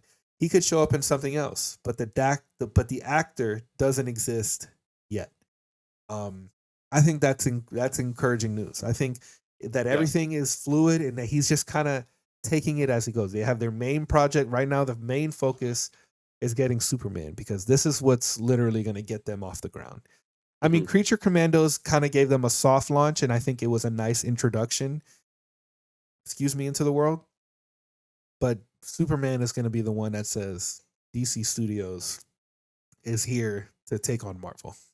Yes, absolutely. Which is what they need. I think we need some healthy competition between both studios, because if Superman does really good, then Marvel really, if they don't hit it out of the park with Fantastic Four, kind of what we've been saying, then Avengers has to like really, really hit it out of the park, which is going to be hard because leading up to Avengers, I felt like the first Avengers movies, like we had all these epic movies leading up to an epic Avengers movies, whereas it is not the case leading in to Avengers, Secret Wars and Doomsday. But no, you're absolutely right. Like if Fantastic Four is a success, going into Avengers Doomsday is a lot easier. If it's a failure, then it's a harder pill to swallow going into Avengers Doomsday. And with Superman, same deal. Like I'm more willing to be excited for all the DC movies coming out if Superman's a success. If it's not, then I'm going to have my questions about it. It's like, I don't know how the DC universe is moving forward if Superman isn't a hit. True. But as we've been saying for these last 2 years, since James Gunn has made his announcement, all of the decisions he's been making since then, it's a very fluid system. And I like that about Gunn and Safran. Like, they're not just like, hey, we said we're making these movies and we got to be strict to that. Like, no, well, some movies are going to be pushing forward other than others, and we're not going to move forward until we get a good script. And I respect that because everything hinders on a great script. And if you have that, the movie will take care of itself. Yeah, he wants to make sure it's done right. And I totally respect that. Also, the studio also teased that a Teen Titans live action film is in early development, with Supergirl Woman of Tomorrow screenwriter Anna Nogueira is already turning over an amazing script, but definitely not finished yet. So kind of like the same thing. They just want to make sure that the writing is there, because that is at the core of every film. It can have great visual effects, it can have great actors, but it doesn't matter if the script is shit. Right. I do find it interesting that they're even looking into a Teen Titans live action film, considering that we're getting the dynamic duo that was already announced with featuring the two Robins. But the fact that they're even looking into Teen Titans, something they haven't talked about before, I wonder if it's a similar situation where she had a good script and was now kind of turning it in and be like, hey, I know I'm working on Woman of Tomorrow, Superman, Woman of Tomorrow, but I've also been kind of playing around with the Titans. Take a look at this. And so maybe they're kind of openly exploring what that film could also look like down the line as well. The studio is also still in active development on Dynamic Duo, the hybrid live-action animated film featuring the two Robins, Dick Grayson and Jason Todd. And they said it will provide they'll provide a kind of perfect on-ramp for family audiences into the world of Gotham, which sounds great.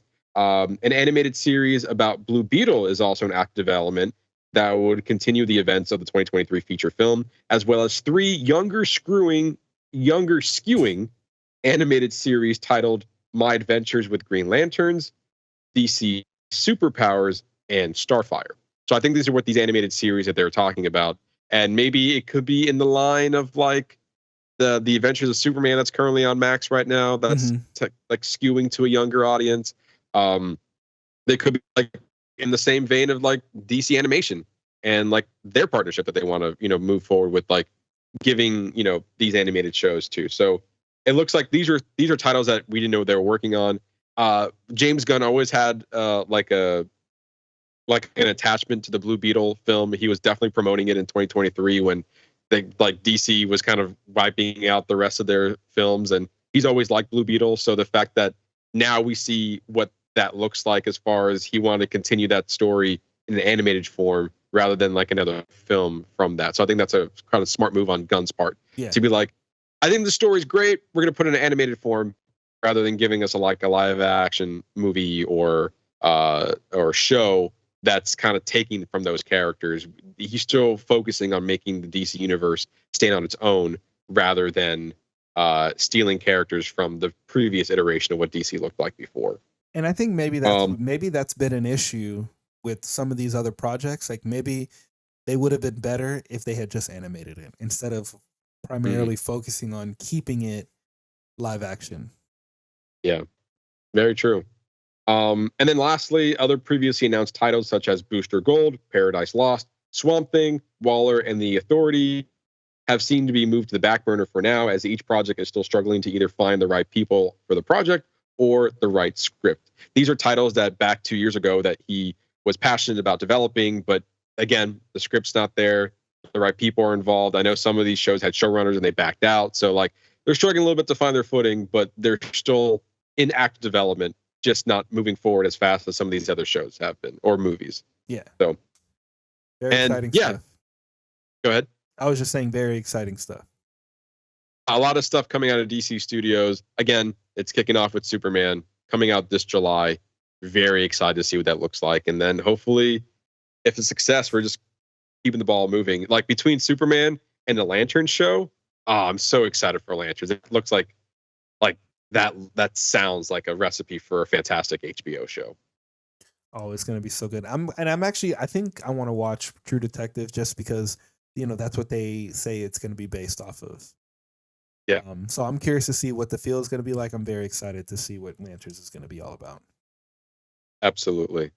And last but not least, kind of going back to our awards talk a few weeks ago, Conan O'Brien is set to return as host of the 98th Academy Awards. The ceremony will return to the Dolby Theater in California on March 15th, 2026, which is a little bit later than the Oscar ceremonies have been in the past. It's typically the end of February, early March. This is now mid-March. So I don't know what their angle is, if they find like it could be better off if it's later in the year, but this seems pretty late to have an award show featuring the Oscars when like a lot of January, February time, these movies are either coming out or being nominated. So I wonder if we're still going to get the nominations in January, end of January, and then we have a month and a half to try to like watch it all, or if the nominations were also pushed back. And so then we have around the same month time frame to like watch everything as well. But very interesting. I think that Conan O'Brien was a great host this past year, so him coming back is no surprise. I just find it more interesting that it kind of going for a mid-March ceremony time rather than where it feels like it's been like end of February, early March time. That's March Madness time, so it is kind of interesting that that's the direction that we're going. That's a really good point. That's it's interesting because they're going to this. They're staying with the safe option. I guess Conan did good. Mm-hmm. I guess good enough to come back for next year. So yeah, we'll see what he brings. They didn't say anything about coming back to ABC. Obviously, this is an announcement coming from the Academy. So we could be hearing some news that they are going with a different station, different streaming service. Time will tell on that. Also, this coming award season will be the first year that people will be nominated in a new category for casting.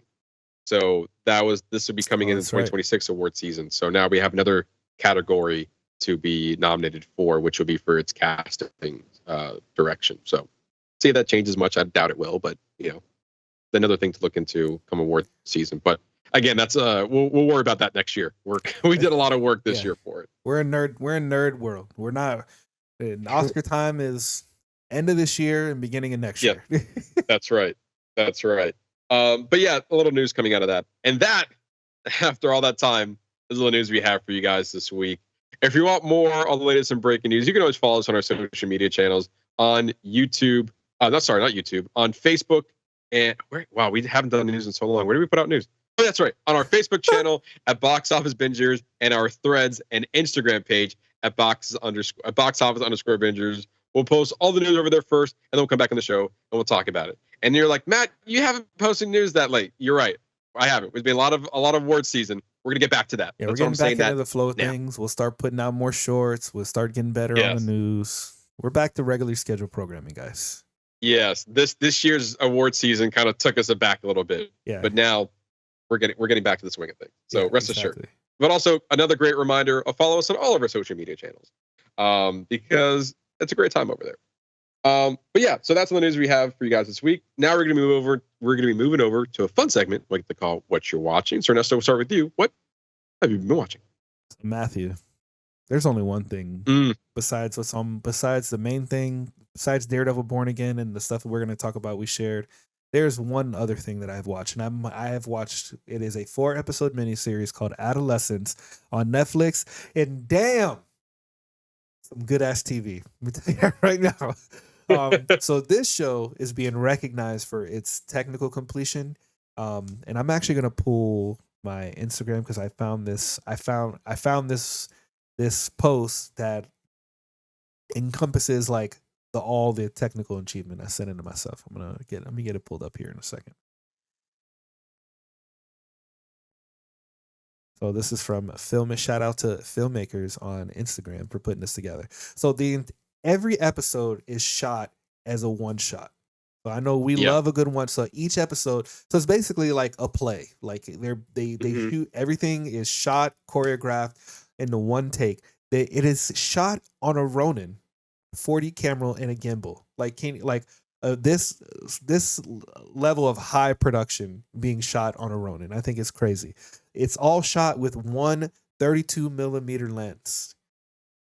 They have the backward mounted tilta and a neutral density filter, which basically like a lot of their issues like is going from inside to outside and not losing your exposure in between shots. Like when you go outside, if it's going to be like really blown out, or if you go inside, it's going to be like super dark. So they were able to handle that effectively. And like, the show was shot so seamlessly that I didn't even think about it. So like it is incredible. It is, they shoot it all. It's written, rehearsed, and choreographed all to be shot in real time. And the way it plays out is like beautiful acting. Like the acting is absolutely phenomenal. Like I don't even know who this kid is, like, or who any of these actors. The only one who I really recognize is the creator, which is Stephen Graham. He plays his father. This young boy here, he's accused of murdering a girl in his class, and it's kind of like the unfolding of that. And in the initial episode is like it really hits you hard because it opens with the police raiding his house to put this little 13-year-old boy in jail. And it's like you're following him. And then like what else is really cool is so here's the shot of them using the Ronin, and like just the way that it's shot, this interrogation scene right there is absolutely incredible. It's incredible how good it is. This is another thing that I noticed. So there's a episode 2, you're in the school, but then there's this point where they take you outside. And there's this drone. They do this drone to handoff,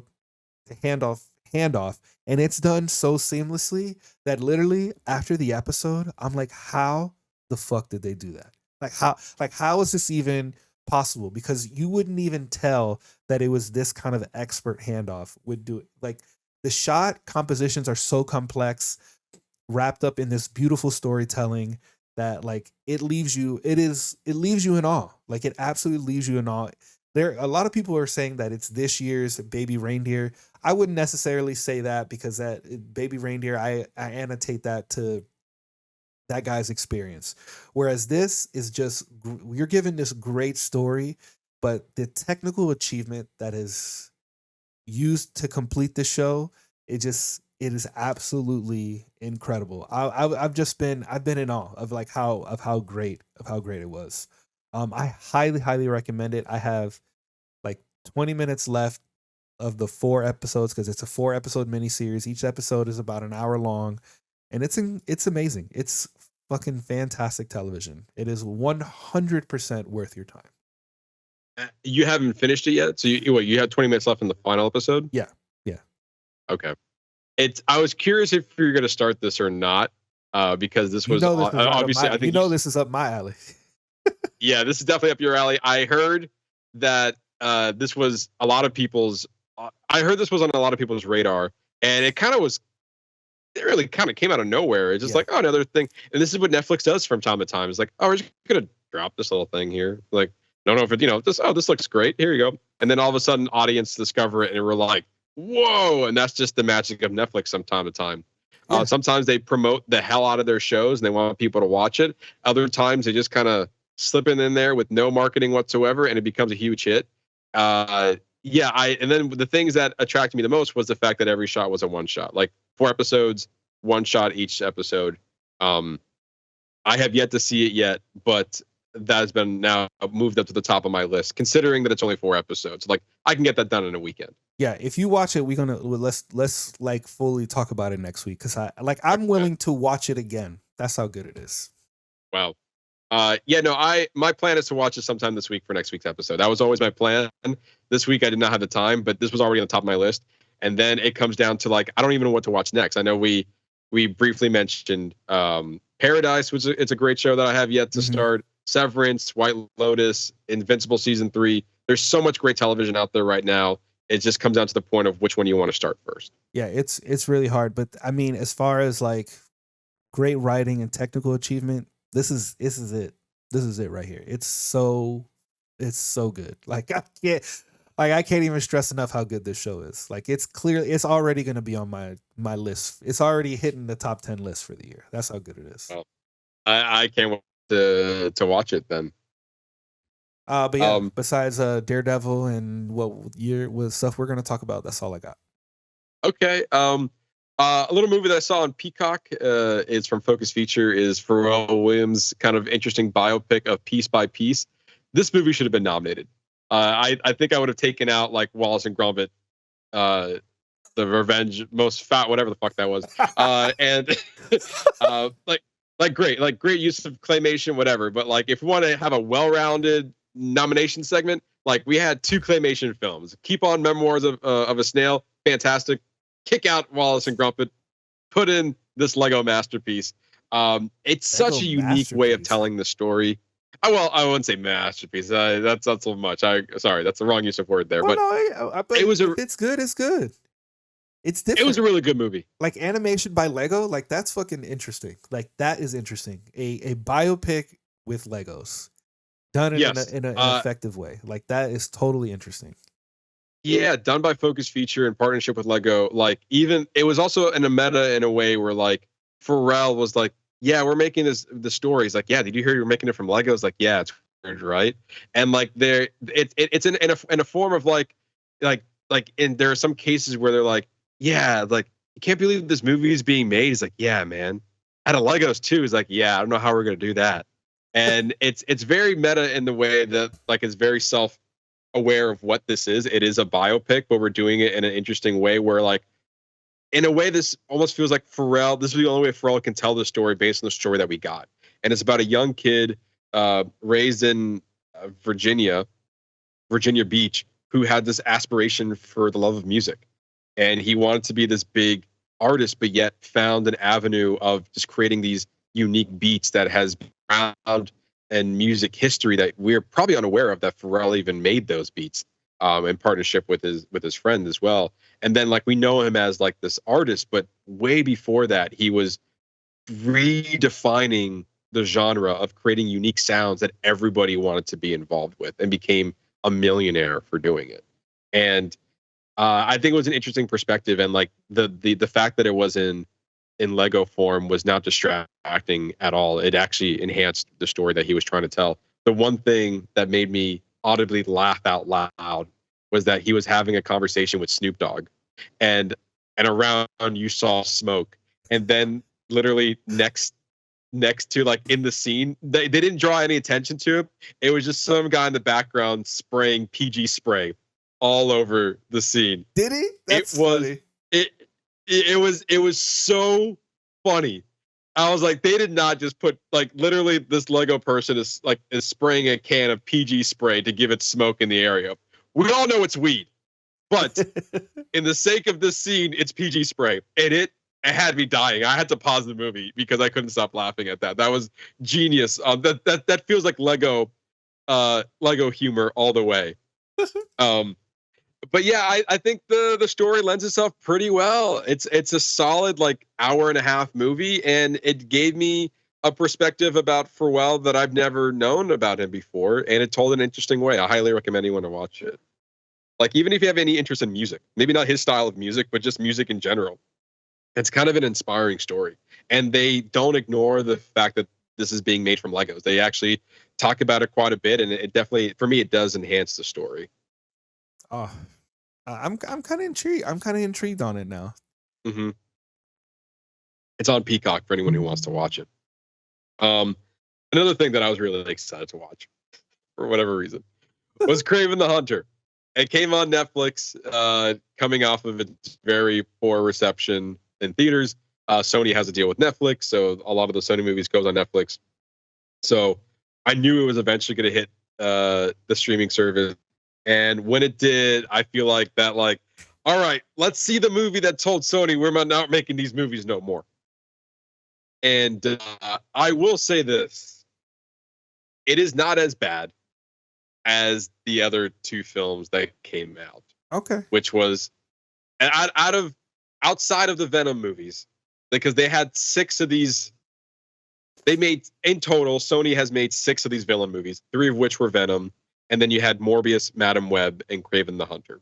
And I do feel like that, unfortunately, due to delays and how it kind of shook out, where it came after Morbius and it came after Madam Web and it came after Venom the Last Dance, it got a bad rep by the end, because a lot of people, including us, were kind of done with the Sony Marvel universe.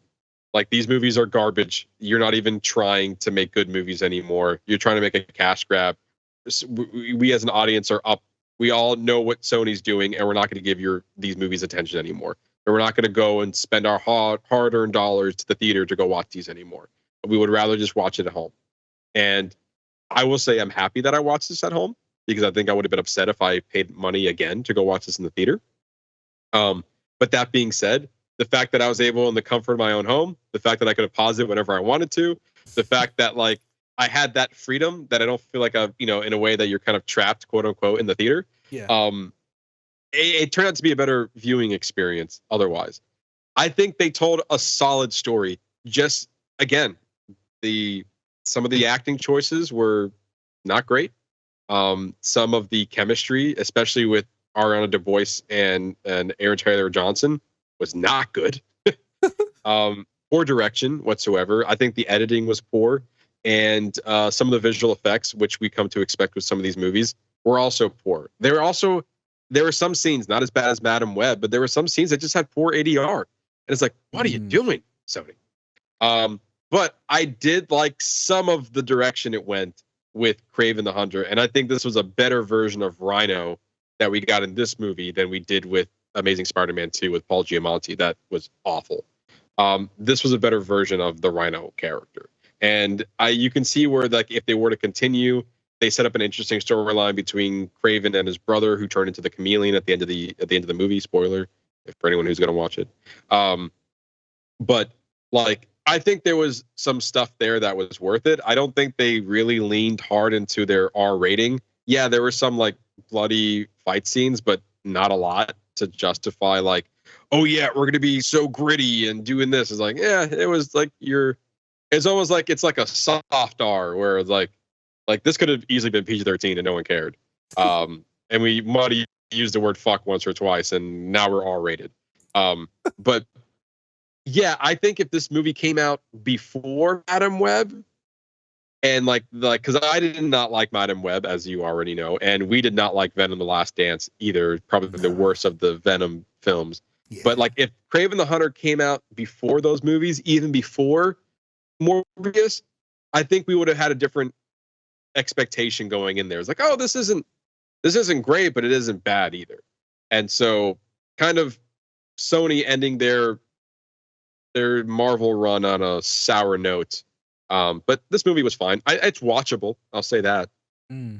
Well, that's more we can say for Madam Web. That is correct. And also the disappointing ending to Venom as well. Like, I did not like how that franchise ended.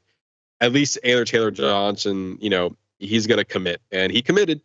He committed. Seems like he gave a semi-decent Kraven.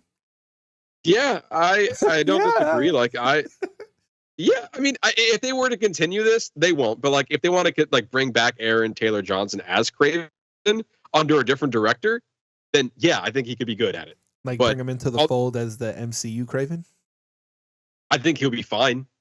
I think it'll be fun considering that he was once Quicksilver. That's true. But ultimately, like, yeah, I think they just want all this to die. Like I think we're done. We're done. Yeah, here. I think we're done here. Yeah, it wasn't a great send off, but it wasn't a horrible movie either. It was definitely watchable to the point where I'm not mad at it at the end of it. I was like, okay, this was a movie that I watched. But now we're moving on. And now we're moving on. Okay. To a better Spider-Man property, which was Marvel Animation, Your Friendly Neighborhood Spider-Man. That was on Disney Plus earlier this year. Ended on, I believe, 9 episodes, 8 episodes, 10 episodes, 10 episodes. What a great series this was. Yeah, it was fun. I had a lot of fun watching this show. I liked how meta it got toward the season finale. I was like, oh shit! He was its own. The spider that bit him was the same one that was up there, and he got the circle, and he like, I don't know. I lean into that pretty hard. I like the music from the Newman Brothers. Fantastic score. I agree. Coming out of this series. And I like the slow build that they're doing. I think this was already renewed for like 3 seasons. And like, I like this progression of like, we're getting Spider-Man getting familiar with it. We're introducing to the world of other villains that could be introduced. We saw Tombstone kind of rising up to his like what that character could be. We're getting teases of like Daredevil and Iron Man and the already existing MCU in a way, but also this is an alternate universe of that. We see Doctor Strange. Like, this universe feels lived in, but also just coming about. And I think that's what intrigues me most about this series. Yeah, my only gripe, is the whole meta thing is that the spider is the thing that created him, but it came from a place where he was already the spider. So if that spider created him, how did that Spider-Man come about? You know what I mean? How did the initial incursion happen? Yeah, well, that's a loop. I think that's why I like it a little bit more. It's like, what came first? But my issue is that the loop doesn't exist unless there's already a Spider-Man. Because he was in that room where that spider came from. And that's what helped send him down there. To send him down for him to bite him the first time. But how did we initially get to that point in order to send him back down there? Well, technically, Do you see what I'm saying? Yes, it's a very complicated like cinematic loop of like, well, what came first? Because in order for you to have a Spider-Man, you need to get bit by a radioactive spider. But the only reason the radioactive spider even exists is because you got bit by a Spider-Man, which from your own blood. Yeah. So like, yes, yeah. That's my only, like, I like it, but that is my only issue that I have with it. Although I really liked Coleman Domingo as Norman Osborn. I said, damn, he is a great voice for to play Osborn. And it's interesting to see, obviously he becomes a Green Goblin and how they're going to introduce Green Goblin and Hobgoblin. And there's a lot. There's obviously a lot that they can explore with it. I think they do a really good job setting the scene though. Like we know things are coming. Like we already explore like what the Scorpion looks like, but like we got a tease of Doc Ock, but not really. So that we know that's coming up. We know Green Goblin's a thing, so that could be coming up. The fact that like Spider-Man has different costume changes within the Oscorp company, like that was kind of cool to see as well. True. Like also this approach of Peter Parker, I was quite surprised because I didn't give this much of a thought, and a lot of people were raving about how good this was and giving it a weekend to kind of watch all 10 episodes. I was like, this is a solid, like even good for kids and for adults as well. Oh yeah, me and the kids, we sat in the living room and we just kind of I forgot, it was just a day we had caught up. We were like 6 or 7 episodes in, and we banged out like all those episodes, and then we caught up for week to week. I think we caught the last 2 on TV, so maybe it was the first 8 episodes. But it was great. We loved it. We were just banging through them, and it was a good watch to have on, something good to have on in the middle of the day. That while we're all home and we're just hanging out, it was a great watch just for the family, and I think that's why it kind of plays so well. Yeah, I think so too. I'm so excited that they came out with they're doing like season 2 and 3 of this. Is like they are committed to this storytelling. I think they're doing a great job so far. Yeah. So now we're seeing like, okay, we have a more experienced now Peter Parker in a new suit now let's see him go up against what's inevitably be the Green Goblin, as well as Doc Ock and some of the other villains that could play into it. We got like a version of Scorpion and a version of Venom, but like, what else can we do in this world? There's so many Spider-Man villains that we could play around with, and who knows, maybe this version of Spider-Man could pop up in a live action form. We don't know, but Yeah, I think Secret it's Wars kind of is fun that coming, they can anything do can that. With Secret Wars, anything can happen because everybody will, all the world will meld, and we'll get this. We're gonna get this crossover. Yeah, and I misspoke. The Newman brothers were not involved in the Spider-Man soundtrack, but it's still fire. The Newman brothers are involved in the Daredevil Born Again series, and that score is also fire. Incredible. Incredible. We'll get to that in a minute, but it's incredible how they were able to take the Netflix one and kind of enhance it and make it better, and like kind of just add to it. So like it's still within the same universe, but you know that it's a new thing. Right. And also they used it in the Spider-Man series. Like when they first introduced Daredevil. And I had no idea that Daredevil was going to be in this show. I was like, oh shit. There he is. Did not just do it. And it's also voiced by Charlie Cox too, which is even better. So yeah, this show had me excited. I was quite surprised of how well this turned out. So I've been on we're catching up on nerd stuff. So like, I'm just like hitting the next one after the next one. So yeah, good stuff here.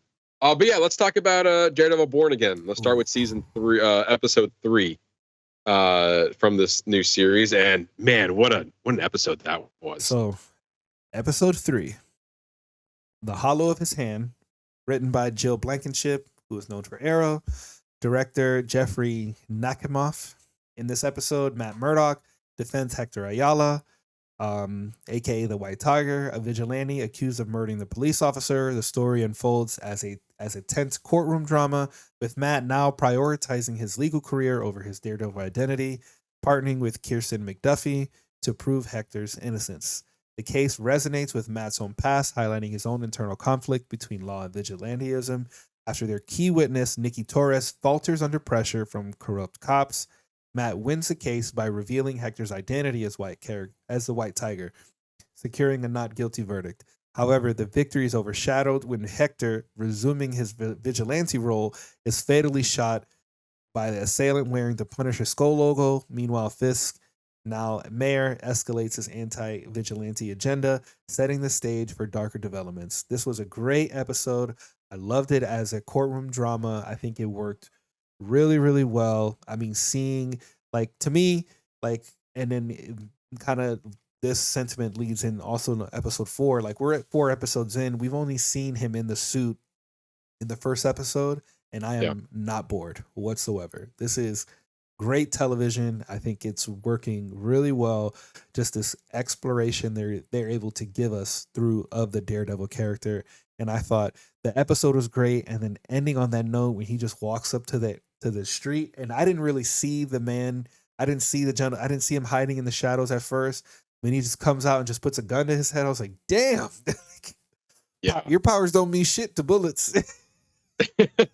It's a crazy way to end the episode, because I was like on the edge of my seat when the verdict was going to come out. Yes. And that is excellent writing for courtroom drama. Yes. Like I think that's what some people were hoping for, that She-Hulk would have brought into like that vibe, but then She-Hulk ended up being more comedic style and it didn't really work. But like, I don't think we ever got this style of courtroom drama in the Netflix version of Daredevil. Not that I remember. I would have to rewatch it to answer that question.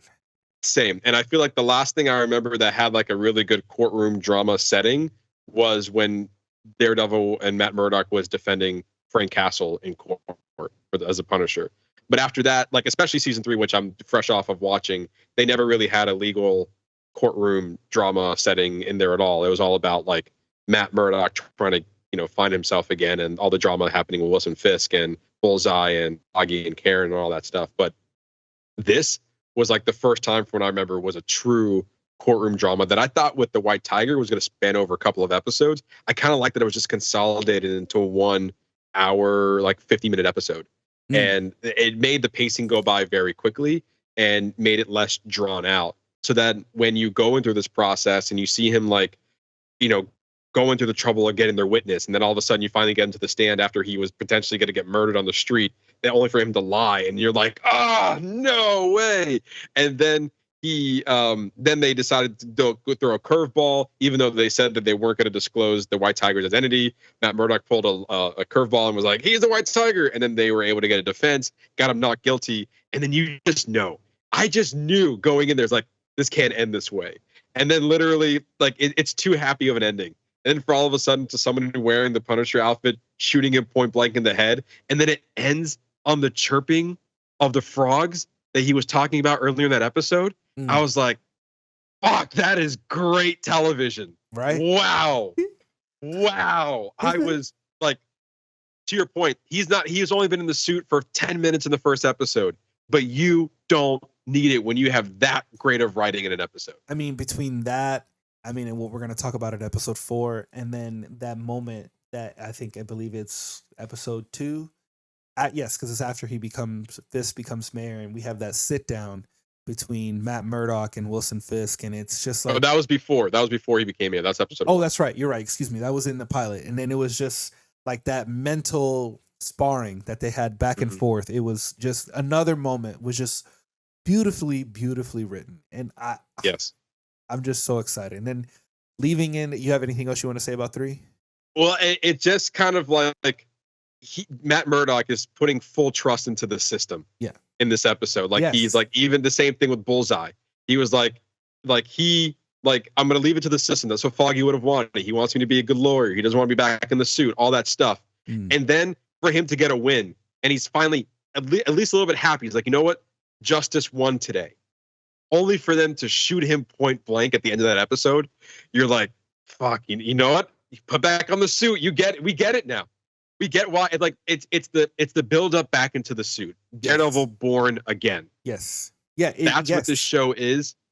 Yes. So when he gets into the suit, it's gonna be fucking really. It's gonna be a very earned moment when he puts that suit on and he starts fucking people up again. Also, side note, coming off of episode 2, I was pretty sure that he killed that police officer when he bodied him to the ground and threw him on his neck. I was like, oh, that guy's dead.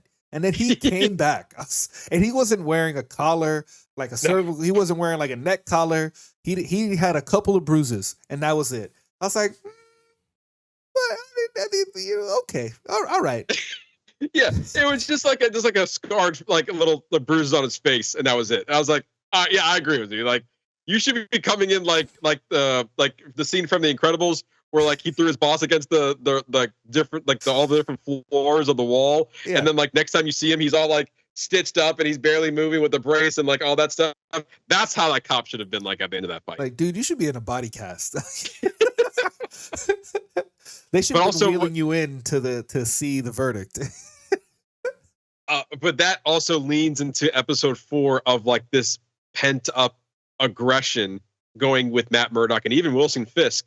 That will, like, again, going back into like, we don't want to go to our dark side, but Force That Be is leaning us in that path.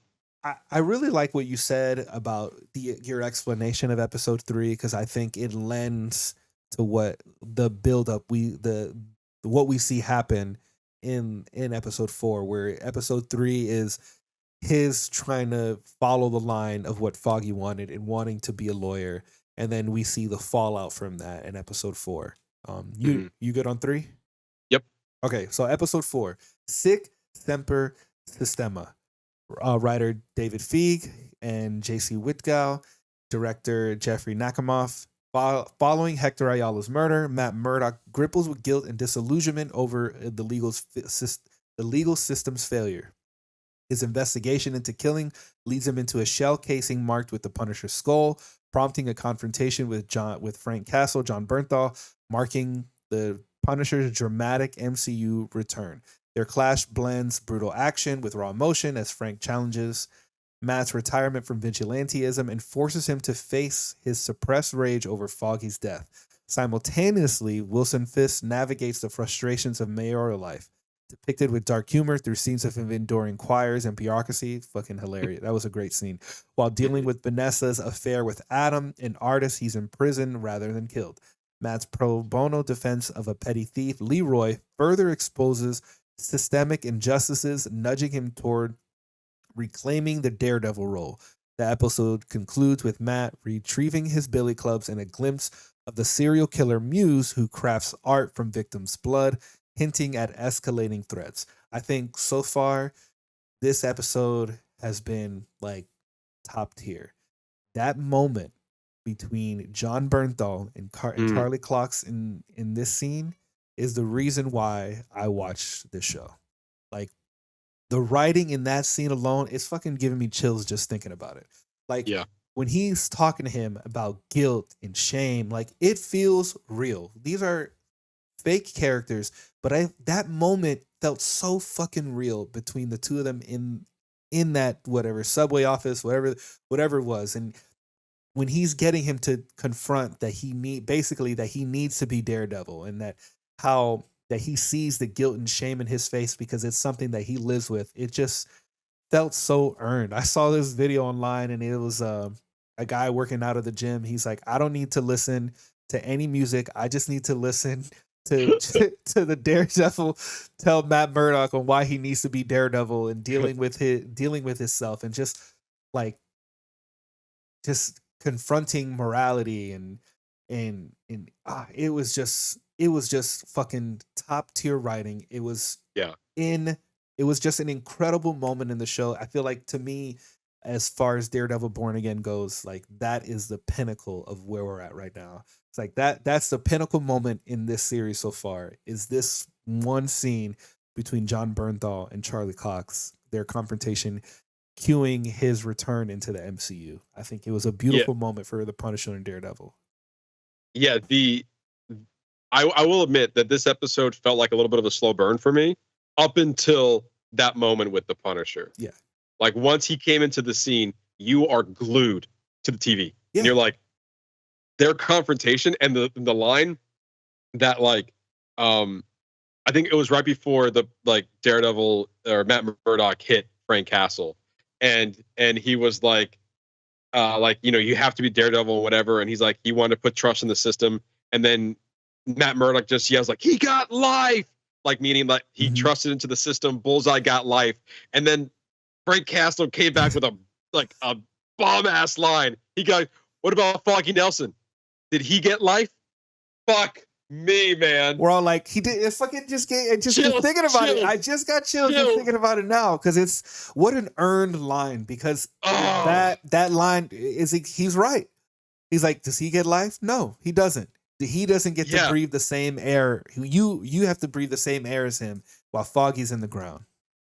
Yeah, but also, like, what a spin on the line. Yes, it's like, again, great writing there. He's like, Matt Murdock yelling at him saying, hey, but Bullseye got life. The system works. He got life in prison. But then he's like, what about Foggy? Did he get a life? His life is gone. Who gives a fuck about life in prison? Yeah. Your best friend has no life. And you're like, fuck, man. That again, just giving you chills. And then, like, Matt Murdock instantly like hits Frank Castle, and he's like, I'm sorry, that wasn't me. He's like, no, that needs to be you. He's like, don't be sorry.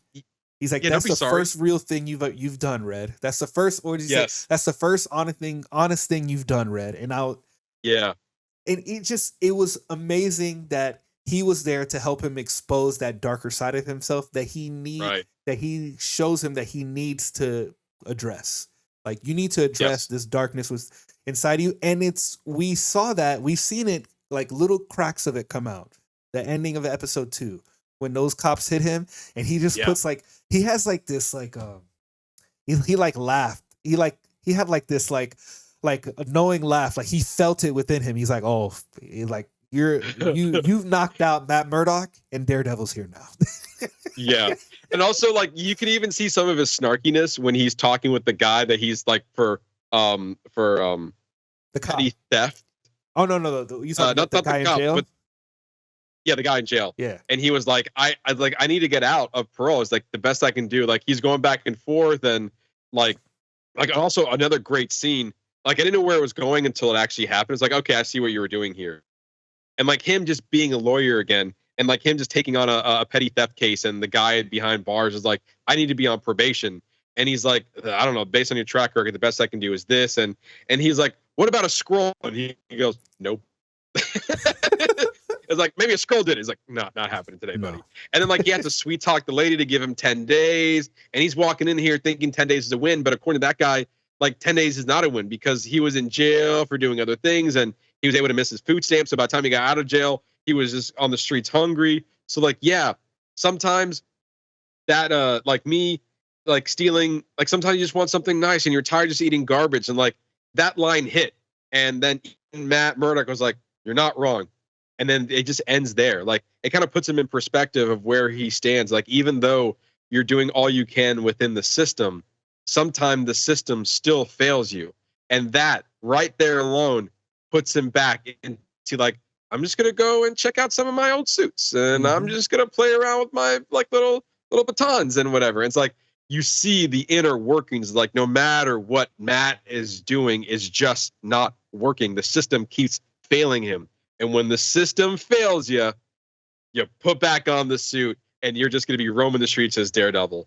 And you see the same thing happening with Wilson Fisk, of him trying to be the mayor, going within the system. That hilarious scene of him sitting in a classroom with the kids out of tune singing, "We built this city."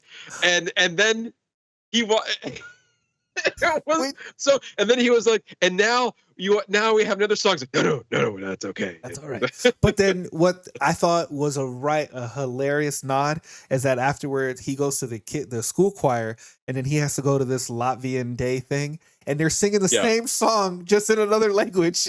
I was like, babe, I don't know what they're saying, but they're clearly singing the same song that those kids were singing. That is such great comedic work of like the juxtaposition of like the scene, and then Wilson Fisk being like, he just wants to murder everybody right now, but he can't. And you see that happening play out within like his marriage and how he wants to be mayor and everyone in his court, in his Congress, whatever. And so like, and then you see that, and then every now and then you see like a picture of like the bloody knuckles. Yes. And like he's doing something. And then at the end of the episode, he's eating this like sausage and pasta, this beefy meal in front of Adam, who had an affair with his wife. And you can tell he's just beating the shit out of this man. And he's getting his rage out of that. And you're like, I feel so bad for Adam because he had no idea he was sleeping with the Kingpin's wife. And then what a beautiful, and here's another nod. In the same episode, we get this scene with John Bernthal and Charlie Cox. And then we also get this comedic moment with Wilson Fisk and how that plays out. And also in the end, when Adam is screaming at him, Fisk, he doesn't even skip a beat. He's so fucking evil. He just sits there eating. He goes, "It's Mayor Fisk." He didn't even he didn't even acknowledge his fucking existence. He just corrected him. Bitch, it's Mayor Fisk. I mean, this great. Like it's just but it's interesting. I didn't even think about it. You pointed out the parallels between Matt Murdock and Kingpin kind of following the same path. They both are on this path, and it kind of lends to their meeting in episode 1 where they're telling each other to stay in each other's lane. And then here we are at episode 4 where they are both realizing that they need to go back to, he needs to be Daredevil, and Fisk realized he needs to be Kingpin while also being mayor. Yeah. And he also needs, like, they need to live both personas need to exist in order for them to be successful in whatever it is they want to do. I also think it's interesting, this kid who he's like mentoring, and then we get this callback to Ben Urich is his niece, or I guess she's doing like her YouTube channel thing. Does this kid not know that she's a journalist? He just opens his he just fucking opens his mouth every time he's around. He must really like her because he just keeps opening his mouth around her. Like, did you not learn the first time? Yeah, you're being an idiot, dude. Yeah.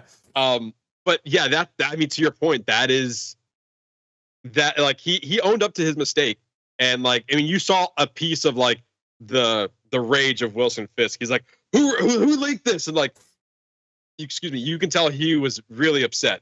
And like, then he like calmed down a little bit after the guy's like, I'm sorry, I don't deserve this, blah blah blah. And he's like, you whatever he said after that. But like, you can tell that he wanted to punch the shit out of that man. He wanted to kill him. Oh, he wanted to go Kingpin on him. Yes, and he kind of brought himself down, and you know that he's just getting his rage out of Adam down in the basement. Yeah, exactly. And so, I mean, again, and then they have the Muse character kind of planted into some cutscenes, and obviously at the beginning and end of this episode, we know that he's a threat. We don't know exactly what he's doing or what the big threat he has right now, but you know that he's looming around somewhere. So, like, that is, again, we're halfway through the season. We have 4 more episodes to go.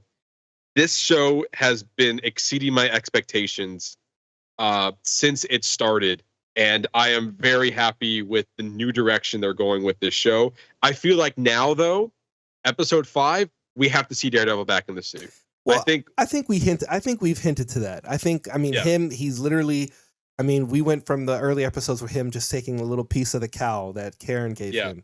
And then like that was the seed that he kept, that we've seen him go back to in these previous episodes. But I mean, for him to start practicing on the roof, and I think with the introduction of Muse, like that's going to be a call to where, well, these things aren't going to stop happening, and the cops are only going to do so much, especially with Fisk in charge. So I'm going to have to put it back on and become the devil again. Yeah. And then once the devil is back on the streets, how is Wilson Fisk is going to respond to that? If Kingpin's going to come out, like we already got a season 2, so we know more is coming after this, but like this is great writing. And so whatever course correction they had to do within the show, it feels like they're going in the right direction with this. And even John Berthau's come out saying with his now appearance in the MCU, he said that he originally denied to return to the previous iteration of the show because he didn't agree with the script and where the character was going. And he only agreed once they rewrote the script and the new direction that they went with. So that's just already a sign there that he was like, okay, this is definitely better. I want to be part of this. I did not want to be part of the old iteration of what the show was. And I think that him using he realized he had a little bit of power there. But look, that was exactly the sway that they needed. Because who would imagine if we weren't getting what we're getting now? Like, this is incredible television. Like, this is exactly where, like, so is Marvel going to do well in their TV lane? And then, the movies won't be as big? Because this is like, this level of storytelling, we should be seeing this shit in the movies. This is what we should be seeing in the movies. Like, it's great that we're getting this in a long format series, a series format. But this is what we need to be seeing coming out of their movies. Not this surface level bullshit that they've been putting out with like Ant-Man and Quantumania and Captain America Brave New World. We need to see deep storytelling. Like, show us what comic books are really this is what it's supposed to be about. Yeah. And also, like, we know you can do it. Yeah, it's these character stories overlaid that have these superhero elements added to it, not the other way. It seemed they've been doing it the other way around, like showcasing the superhero, but negating the deep character storytelling that they could be telling. And I do feel like the Thunderbolts has an opportunity to give us deep character stories within a superhero world. We need time will tell on that, but it definitely seems like they could set up great character development in that Thunderbolts movie. Yeah, totally agree. But yeah, I mean, I am so stoked to watch this show each and every week. Lately, like, I've been happy that my schedule has not had me working on Tuesday nights, because literally at 9 p.m. I'm watching the show. Like, I am ready to go. Like, I want no spoilers. Thank you. I was like, I want to live in the moment where nothing has spoiled for me and I can enjoy the show as is. So if it makes me having to watch the show every Tuesday night, so be it. But this has been appointment television for me. And luckily, some of the other shows that I want to watch haven't yet to spoil anything. So, like, with the others, like I said, mentioned earlier, Paradise, Severance, White Lotus, Invincible have not hit spoiler territory. So those would be interesting binges once I get there. But as far as week to weeks, Daredevil, Born Again has my full undivided attention. 100% agree. And I can't wait for next week. Same. I've been thinking about that John Bernthal, Charlie Cox scene since I watched it.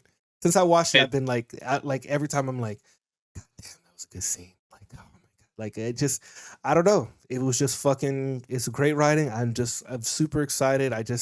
Hopefully we get more of that. Yeah. And just once John Bernthal gets back into like his suit. Oh, like, yeah. Great stuff. Because that's what makes those moments like work. Yes. Like, you can put him in the suit all day, but if there's no great storytelling to get us there, then it's just another superhero in a suit. Yes. But when you have the buildup for it and then you finally see him back in the suit, you're like, this man has went through some shit. Now let's see the action that comes with it. You know what I mean? Mm. But yeah, anyway, stay up to date with our coverage on Daredevil Born Again. As you can tell, we are very excited to continue the second half of the season. Yeah, I'm excited. I'm actually very excited to do the week to week on this one. Yes, same here. But with that is all we've been watching. So now we're going to be moving over late in the game. I don't know. We're probably 219 on this. Strap in. We told you it's going to be a long one.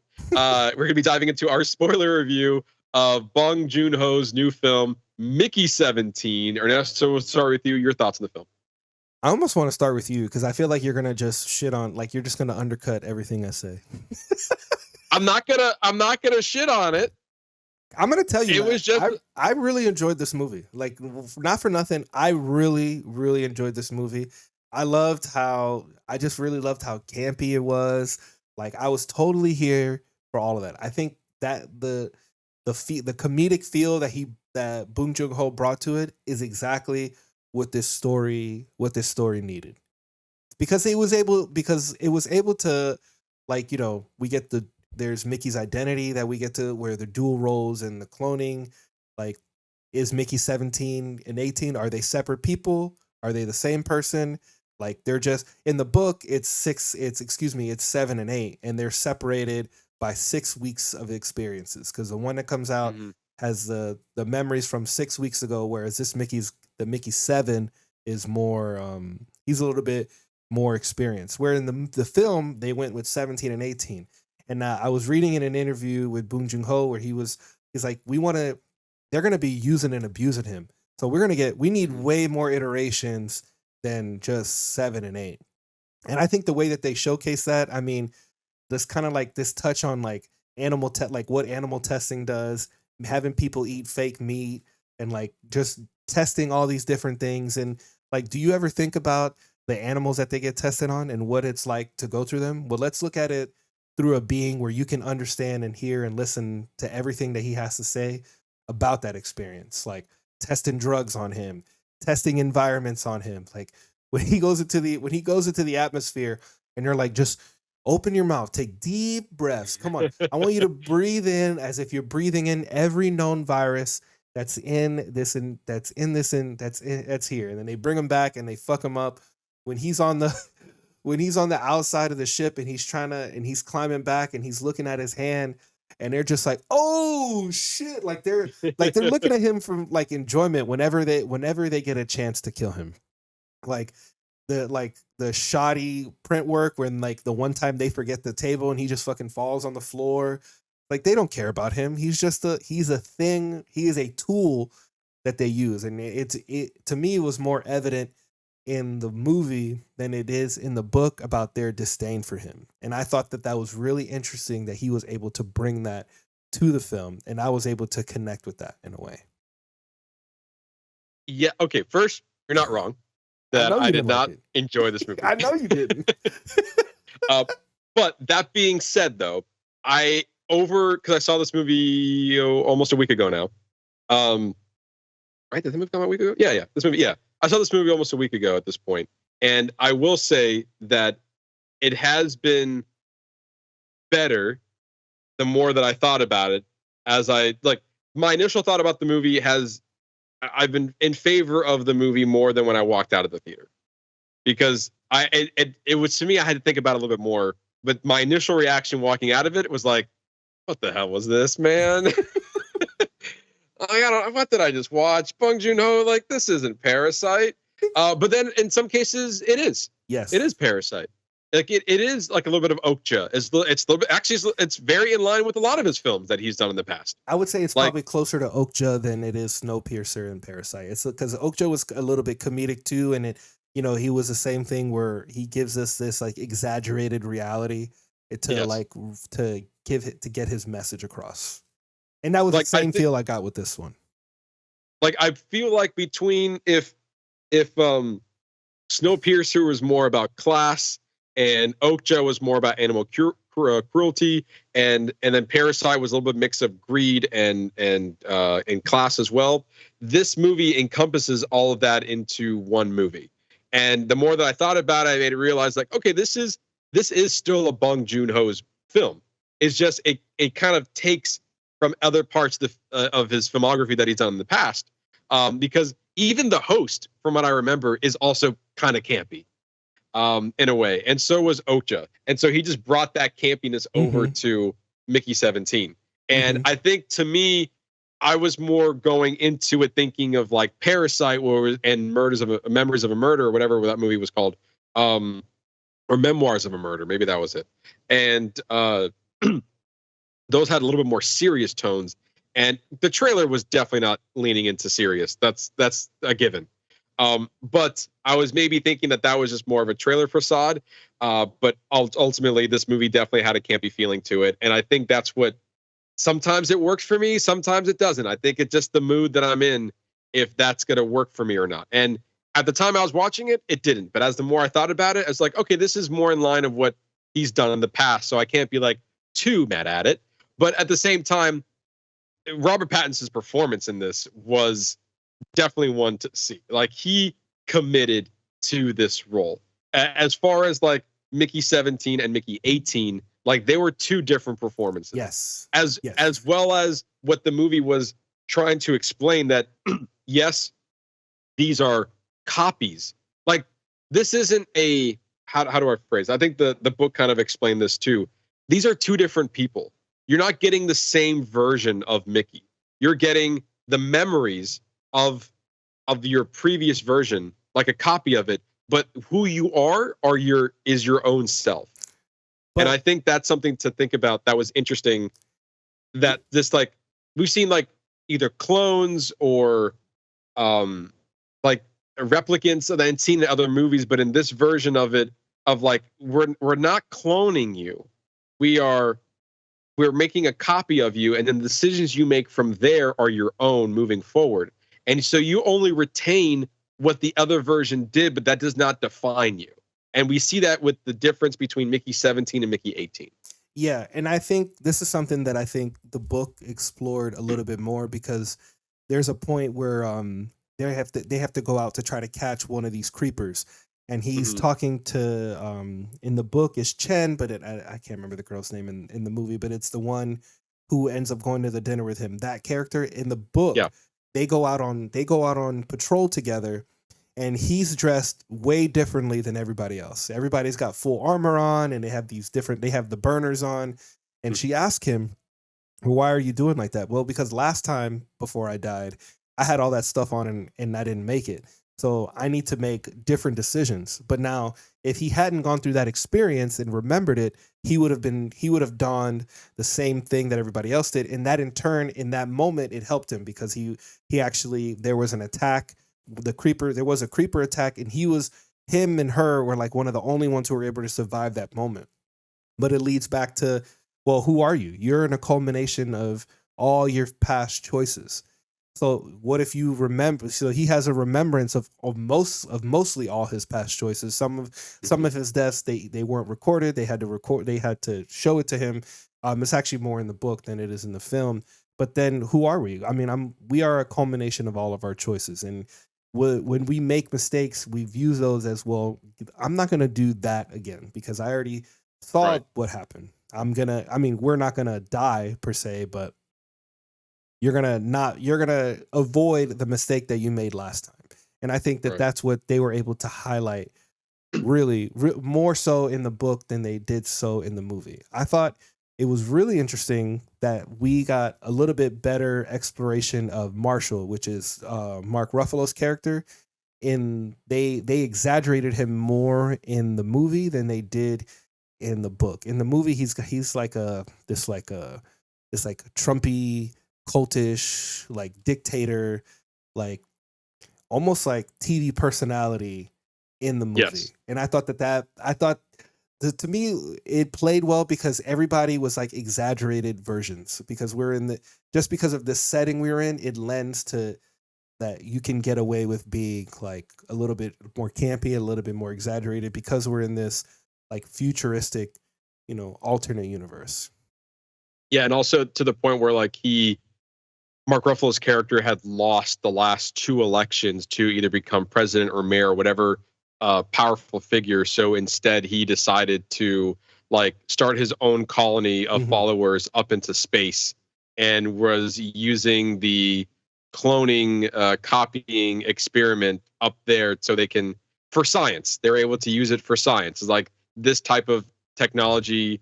It seems dangerous here in our planet Earth. I'm assuming they're on Earth, but if we can use this technology in space, then we can do whatever we want. And I think that's kind of the underlying theme of like experimenting and human cloning, of like, or at least where it comes to compare the parallel to like how we treat animals. And now we're treating this Mickey Barnes character, Robert Pattinson, as like a repeating science experiment, almost like a lab rat. Whereas like, all right, well, that didn't work. We just grab another rat and we try with that. And then we just keep going back and forth until we get it right. Even in the movie, they were trying to find like the kind of the antidote or the cure, more or less, of like what do we need to do to get back onto this Earth that we're trying to this is not Earth, but this planet that we're trying to colonize. And they went through like versions like Mickey 11 through like 15 or something to get it right, in order for them to get the proper antidotes so that we can inject humans and then they can go out into this new planet. See, to me, that was fun. That was fucking hilarious. And to me, I was laughing, but at the same time, it gave me that moment of introspection of like, damn, how hard, like how bad is it for these animals that we test on? Like we don't hear from them. We're not watching like a human die. It's a little bit, it hits you a little bit harder when you see it as a human. It's like, right. So like, what is it that we're doing? We're doing that exact same thing to these poor defenseless animals.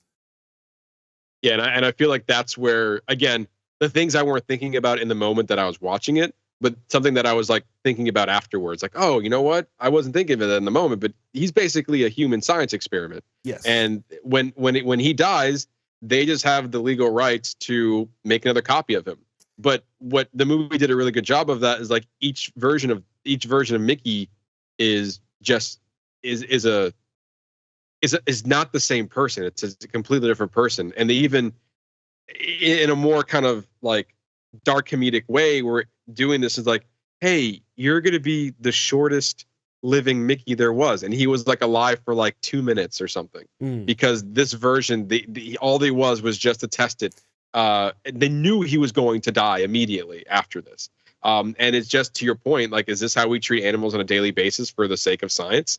It's just like these animals, these lab rats are just here to exist for our own scientific achievement. Like, there's something to be said about that. And I think he did a really good job exploring that with the face of Robert Pattinson. And I think another place where that's explored is probably one of my favorite scenes in the movie is when he invites him to dinner and he thinks he's going to like this nice dinner, but really it's for him to test eating this like fake meat shit that they gave him.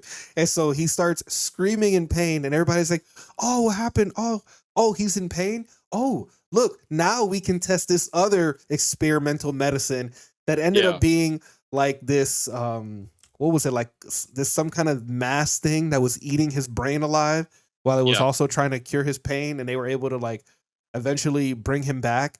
And, and then Mickey 18, he's seeing, and I think what's really interesting is that like the total, this is a little bit in the book, they're kind of similar. They're a little different. In the movie, they're drastically different they're like drastically different people. Mm-hmm. Whereas like 17's a little bit more reserved and like mousy, and 18 is like this vindictive asshole. Like he's just he's like, fuck this shit. I'm done with all of this.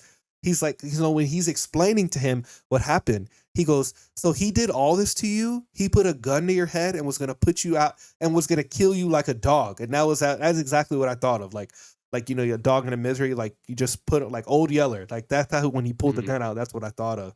He goes, and you just said, thank you, Marshall. That's all you had to say after going through all that shit. He goes, that's bullshit. Like, why are we living like this? And it's like 18 is 17 is the mirror for 18. He's looking at him and he's like, Mhm. what are we doing? Like, why are we living like this? And I think that's what's interesting is like, 17 is able, giving him that moment to reflect on who he is. And he's able to see that that's not the path that he wants. And something else I think that they did well. And I was reading an interview where the Edward Ashton he was talking to Boon Joon-ho and they were saying, you know, what is your Boone asked him, you know, what is something that you want me to make sure I keep as a main theme from the book to the movie? And it was his main thing was his relationship between him and Nasha. Because Nasha is seen as like the anchor point. And I think Nasha is, to us, humanizes Mickey because she sees him as a person. She doesn't see him as a thing. And we see that it's played out very well in the book. I think it also plays out better in the movie, like especially when they're talking about when they're like freezing him to death. And, you know, she's the one person who wants to stay near him and wants to be with him. Or even like, so I can't remember the character's name, the other girl, the girl who catches them together. Kaya, I believe her name. Yeah. She has her name in the book is Chen. So she tells him, she's like, well, you keep 17 and I keep 18, but Nasha doesn't see it that way. Nasha sees it as like, no, bitch, Mickey Barnes is mine. Whether he's 17, 18, like she, you know, whatever, however many iterations, that he is mine. He's not to be shared. She doesn't see him as an expendable thing of like 17 and 18. Like there is just Mickey. And if there's two Mickeys, then they're both my Mickeys. Because she is attracted to him as the person, not necessarily like number 1, 2, 3, whatever iteration it is. Whatever iteration comes out, that's the iteration. That's who she wants to be with because she's in love with Mickey Barnes, the soul of the person, not necessarily whatever printed iteration there is. Yeah, and I think again to your point, they were showing that pretty well as she was like with him by his side through like the torturous experiments that they were putting him through, and she was always there to kind of comfort him. As like for other people, they were just treating him like, well, this is what his job is. It's like I don't care what his job is. He's still a person, and you're still killing him. And he does just because like that is his job does not mean he does not deserve the affection and the care that you guys are treating him as like he's nothing. So much so that they twice in the thing or 3 times in the movie they forget to put out the tray for him as he's being printed. Yes. So he's just kind of just flopping around. And I fucking love that shit. That shit was so funny. And they're like, oh my God, we forgot it again. And like, you can just tell how much they don't care. Yeah. And Nasha was the only person that cared about him. Yeah. And another part we haven't even spoke about yet was like the greed that we saw through, I think, Mark Ruffalo's character, as well as Stephen Young's character.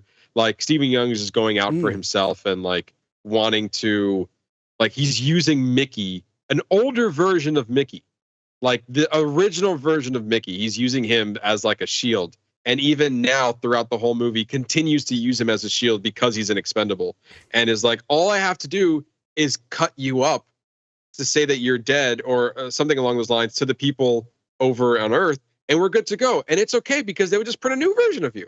So all you gotta do is let me just cut up this version. It'll be fine. Like again, the idea of like they're not understanding, like they're treating him like he is an experiment. Like they're not treating him like a person.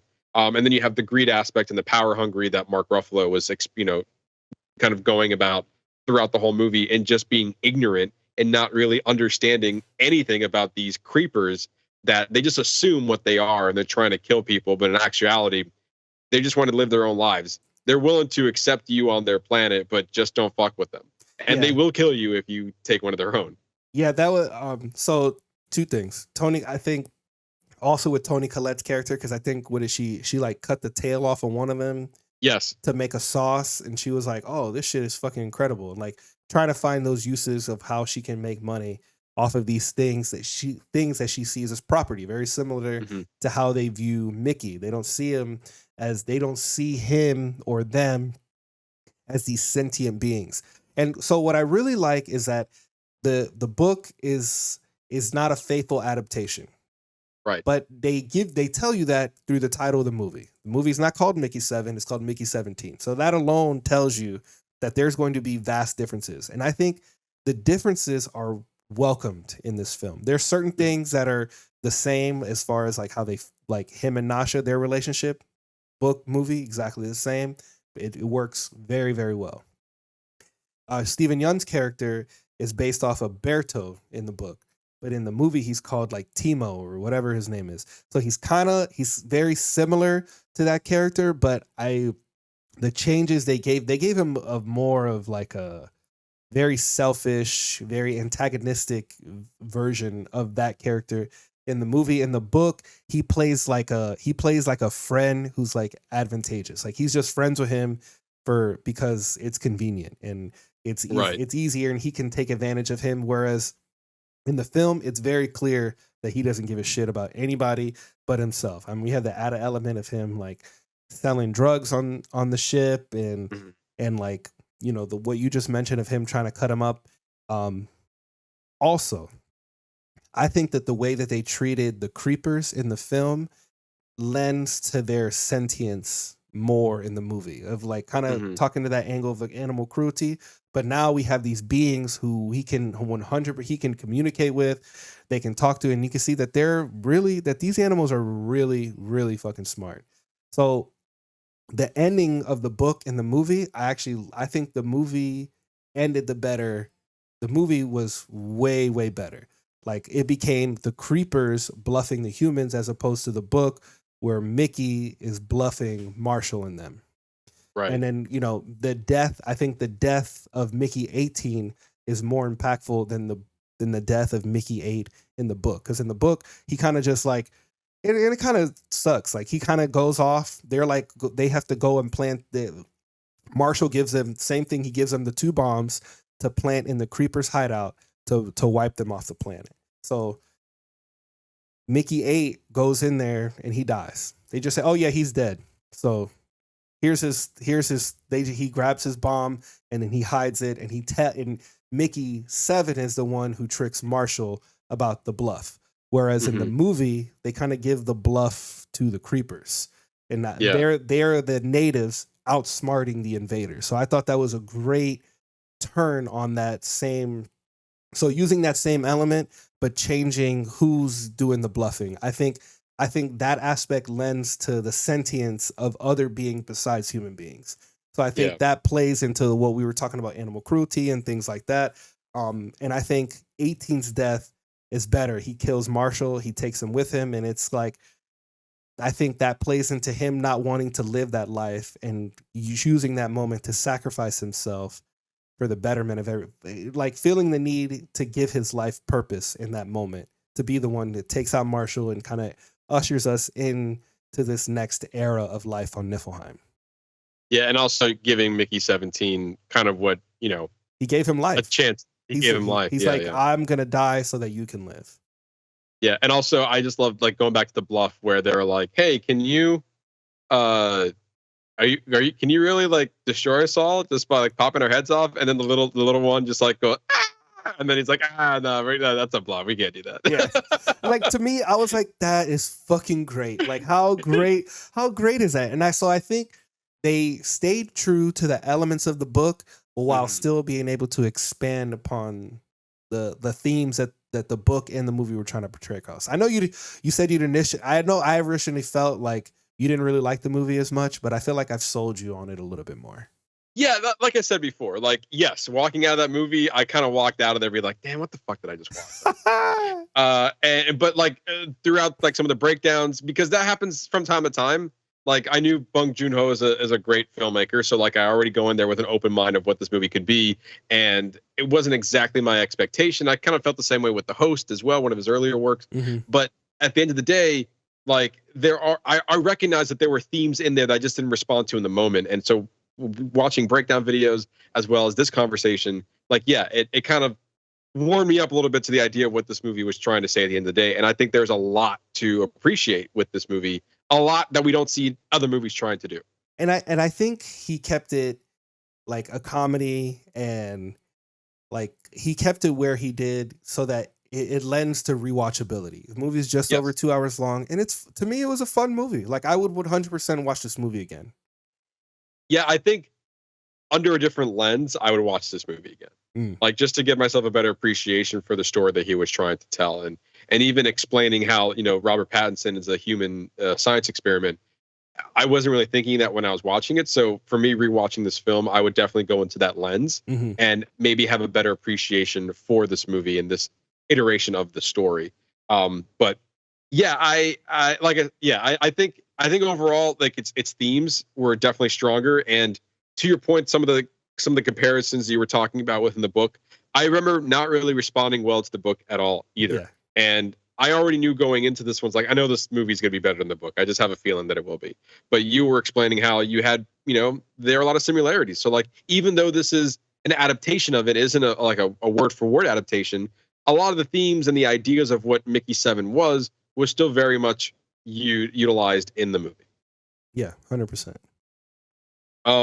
With that, let's talk about the box office, which was unfortunately not as desirable as Warner Brothers was intending. I feel like a lot of factors go into this. It's really hard to tell what went wrong. Was it the studio? Was it the marketing?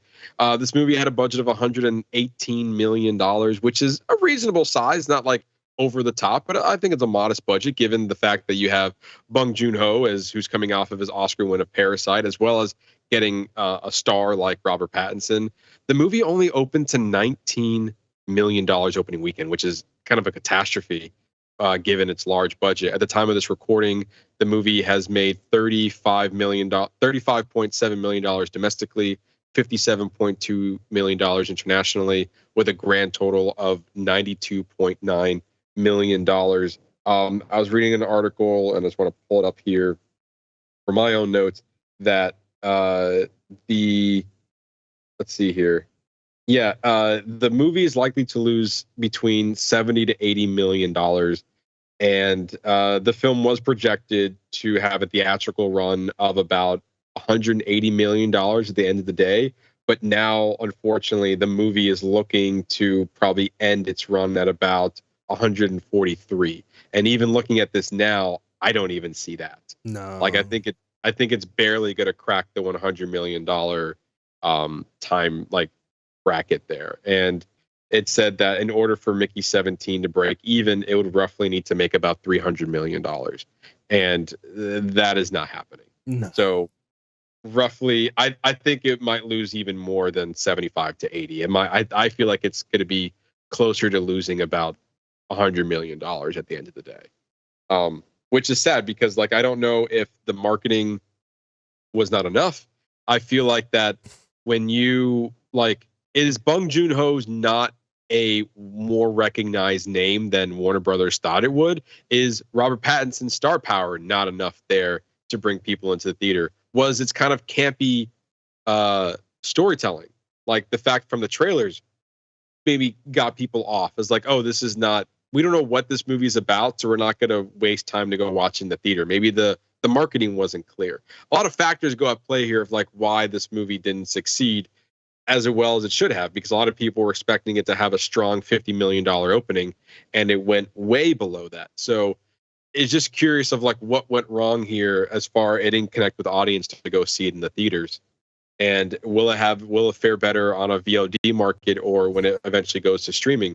But at the end of the day, it's kind of disheartening to see that this movie didn't do well in the box office because there's a lot going on in this movie. And this is a different type of movie that we're not getting. Like, this isn't your cookie cutter movie nowadays. This is something unique and different that Bong Joon-ho is able to give audiences that kind of deserves to be watched on the big screen, yet not a lot of people are flocking toward it. Yeah, but I think it's kind of along the lines of like it reminds me a lot of Okja as far as like feel of like he has these themes that he wants to get across and messages about things in our society that he wants to point to, and he does it in this exaggerated format, which I was okay with. Sometimes it can be hit or miss for me, but yeah, this one is definitely a hit for me. Yeah. So with that, your final thoughts and your 5-star rating. So final thoughts. I thought it was a great film. I thought Robert Pattinson is amazing. The way he was able to play dual roles. I love the campiness, the comedy that's shown throughout the film. I thought played out really well. I think it is not a true adaptation, but it's still true to the themes of the book Mickey 7. So I loved it. I'm gonna go 4.5. 4.5. Okay. I think original thoughts walking out of the theater, I was going into it as a 3.5. Based on this conversation, I was going to give it a 4. Okay. So like I do think there is, like you said, there's a lot to kind of get out of this movie, and I think upon a second rewatch, I think a lot more. I can get a lot more out of this, especially with the themes. I think the themes are definitely the biggest part about this movie, and then the secondary is Robert Pattinson's performance, because he is, I wouldn't say he's like unrecognizable. Clearly, that's Robert Pattinson. He's fucking but Batman. like he's fucking Batman. But what he's able to put into these roles and different versions of Mickey, at least between Mickey 17 and 18. I think he brought something unique that we haven't really seen before. And also Bong Joon-ho gave us a movie that we're not like, I think it was asking a lot of the audience to kind of just lean into this idea. Yeah. And maybe that's what, like, some people weren't willing to take that risk. But ultimately, I think he gave audiences something completely different. And I don't think, I mean, I might have a better reception once it's available to watch at home and people are willing to give it more of a chance. But yeah, I think overall it's still a good movie. Like, Bong Joon-ho still has a great track record of giving us different and unique films that have impactful themes tied to it. You're saying? No, yeah, I agree. Oh, okay. So you're meeting me at the 4. I'm gonna say, well, you said 4.5. I'm saying it's about a 4. I guess, excuse me, let me rephrase. I'm gonna meet you at 4. I see. I'm meeting you at like, 4. So we're gonna, as far as like our official rating, we'll go for 4. For 4. Okay. Maybe so like yeah, 4.25, but I'll round down to 4. No, okay, fair enough.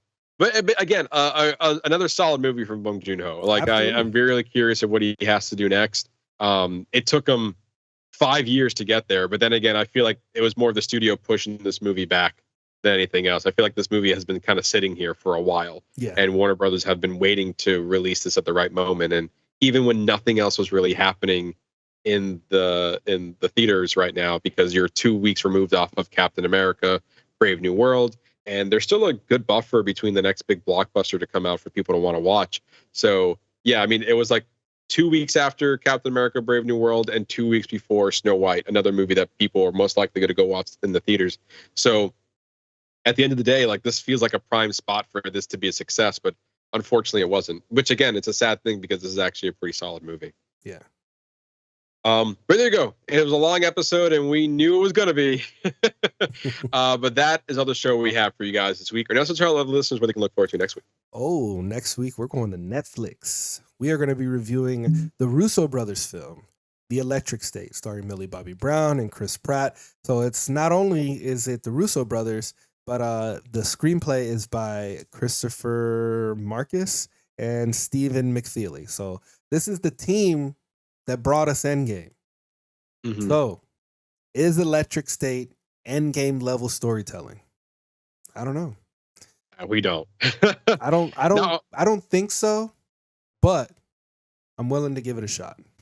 Yeah, and not only Avengers Endgame, this is the team that gave us Captain America: Winter Soldier, Captain America: Civil War, Avengers: Infinity War, and Avengers Endgame. So like a lot of top tier Marvel came from these 4 individuals right here. Yep.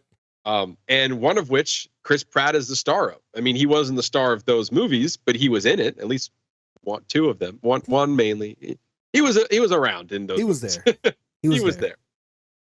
Yeah, it's very interesting. We've been seeing some interesting, critics' reception on this film. This is also Netflix, one of the largest budget for a Netflix film, around $300 million.